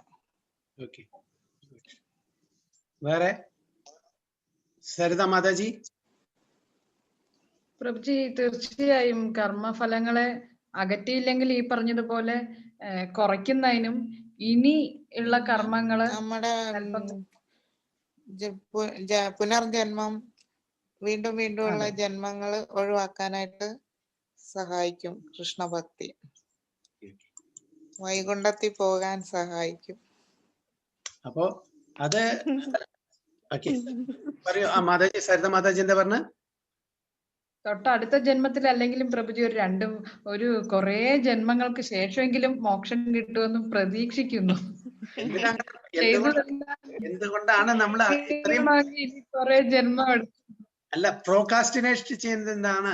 വി ഷുഡ് നോട്ട് പ്രോകാസ്റ്റിനേറ്റ് അല്ലേ? എന്തിനാ അടുത്ത ജന്മത്തിലേക്ക് വെക്കുന്നത്? അടുത്ത ജന്മം നമുക്ക് മനുഷ്യ ജന്മം കിട്ടുമെന്ന് എന്താണ് ഗ്യാരണ്ടി? പ്രഭുജി, കഴിഞ്ഞ ജന്മങ്ങളിലൊക്കെ ചെയ്തത് കുറെ ചെയ്യാനുണ്ടല്ലോ, ഉണ്ടാവുമല്ലോ. നമ്മൾ അന്നൊക്കെ കുറെ ചെയ്തു വെച്ചിട്ടുണ്ടായി. ഇതുവരെയും കുറെയൊക്കെ ചെയ്തിട്ടുണ്ടല്ലോ. ഇതൊക്കെ തീരണ്ടേ? അല്ല, അതുകൊണ്ടാണ് പറഞ്ഞത്. നമ്മൾ ഡിവോഷണൽ സർവീസില് വളരെ സീരിയസ് ആയിട്ട് നമ്മൾ ചെയ്യുകയാണെങ്കിൽ ഈ ജന്മത്തിൽ തന്നെ അതെല്ലാ പാപങ്ങളും, അതായത് അത് എങ്ങനെ ചാൻഡിങ്ങിന്റെ അനുസരിച്ച് നമ്മളുടെ ജപത്തിന്റെ ആ തീവ്രത അനുസരിച്ചിരിക്കും ബാക്കിയുള്ള പ്രാരാബ്ധ കർമ്മങ്ങളെല്ലാം പെട്ടെന്ന് ഭഗവാന്റെ ആ കൃപ കടാക്ഷം നമുക്ക് കിട്ടും.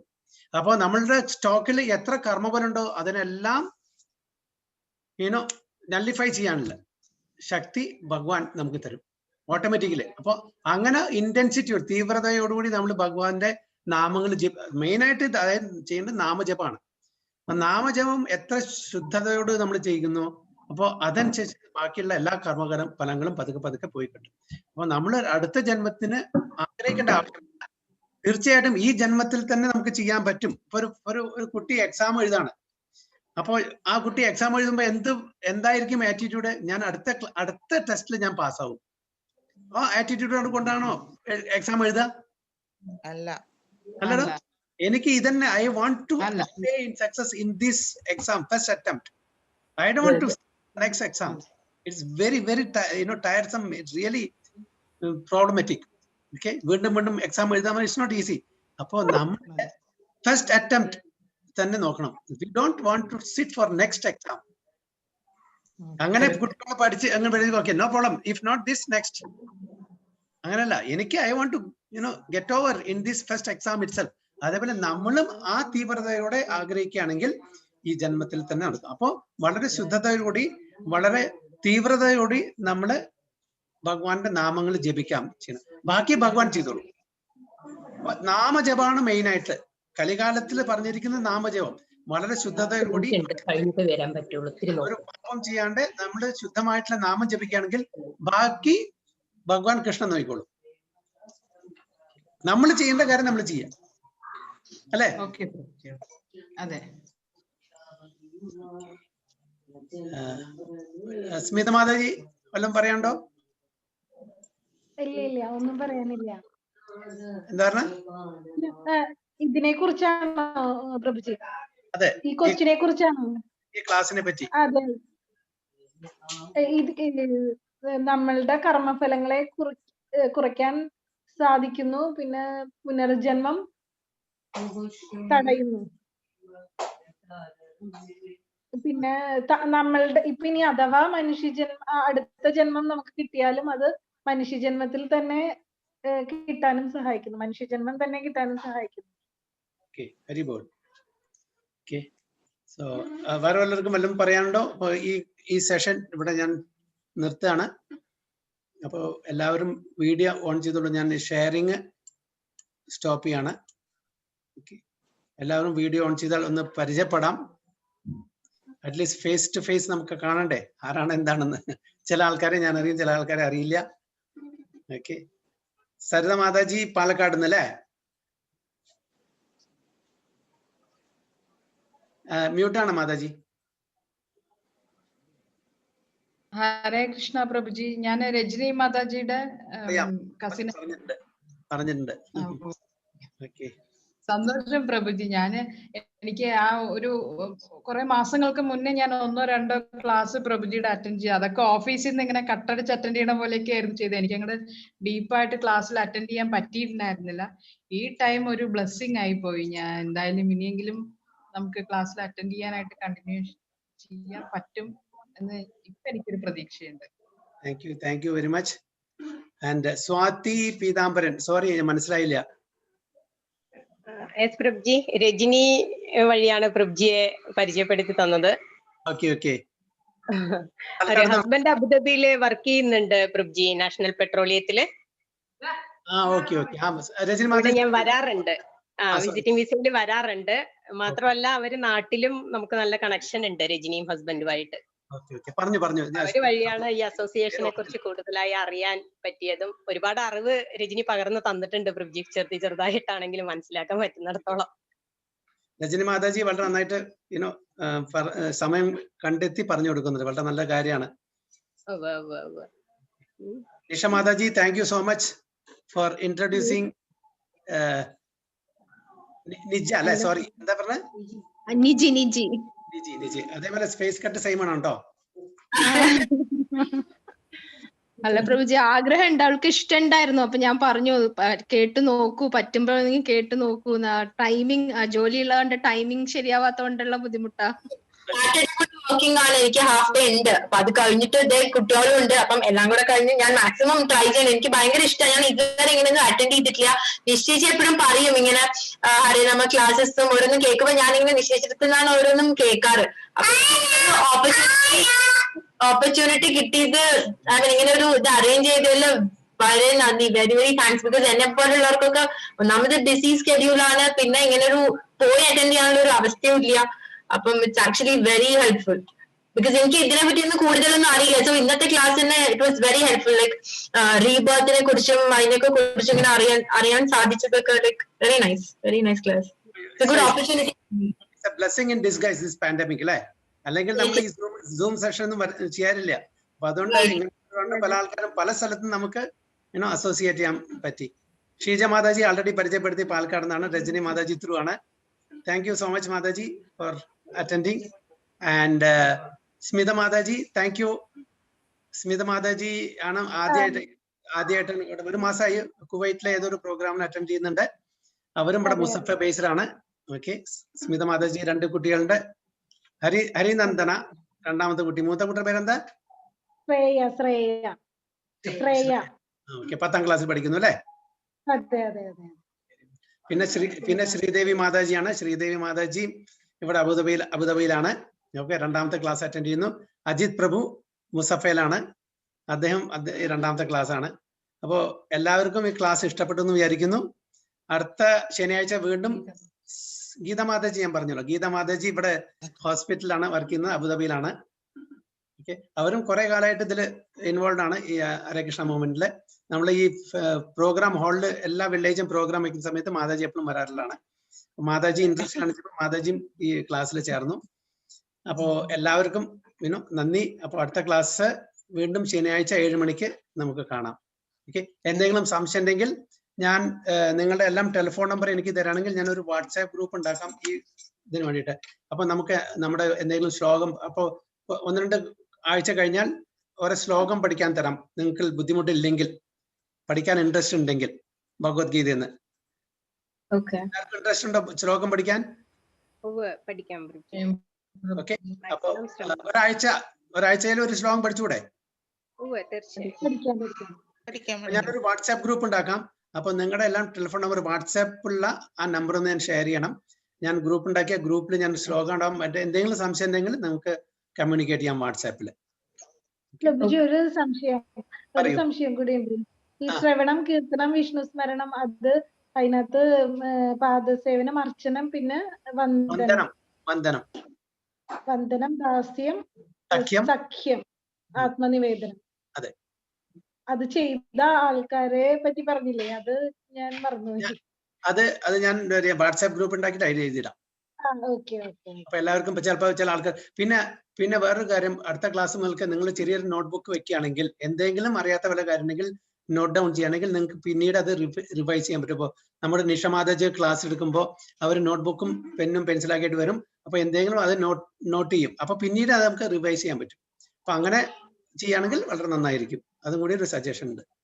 ഓക്കെ, അപ്പൊ ഇത് ഞാൻ ഇന്ന് ഈ 9 നവവിധ ഭക്തിയെ പറ്റിയിട്ട് ഞാൻ ഗ്രൂപ്പ് ക്രിയേറ്റ് ശേഷം ഞാൻ ഇടാം. അപ്പൊ ഈ വിത്തിൻ 1 വീക്ക് നിങ്ങളുടെ എല്ലാം ടെലിഫോൺ നമ്പർ കിട്ടുകയാണെങ്കിൽ ഗ്രൂപ്പ് ക്രിയേറ്റ് ചെയ്തിട്ട് ഞാൻ അത് കമ്മ്യൂണിക്കേറ്റ് ചെയ്യാം.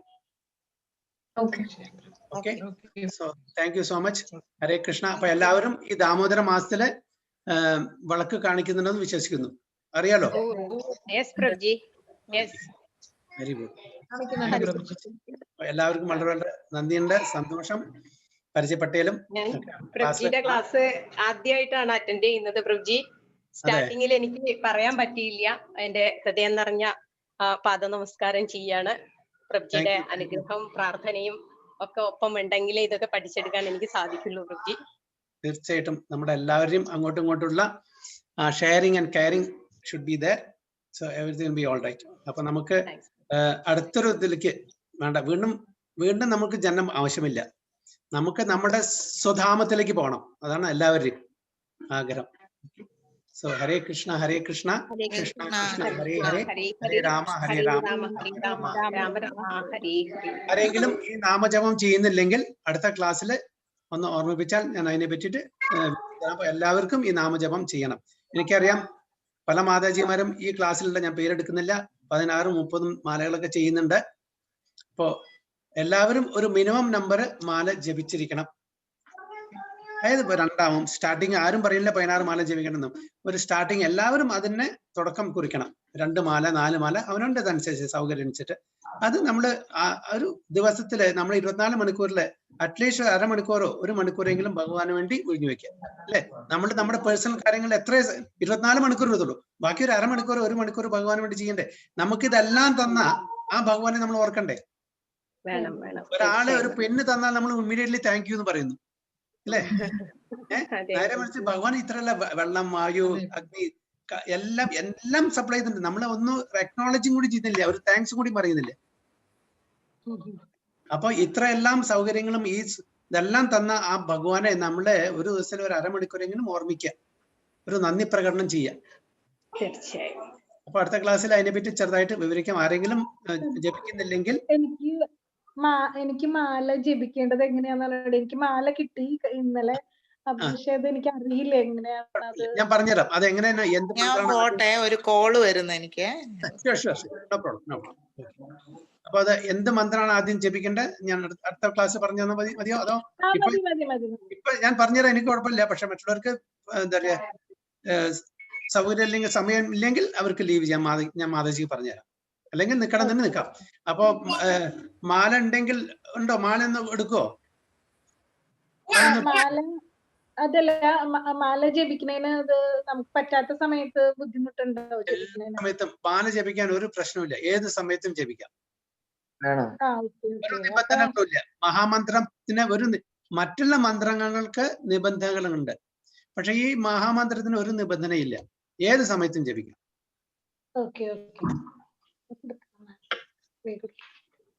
ഞാൻ എന്റെ മാല എടുക്കുക, ഞാൻ കാണിച്ചു തരാം, ഒരു മിനിറ്റ്.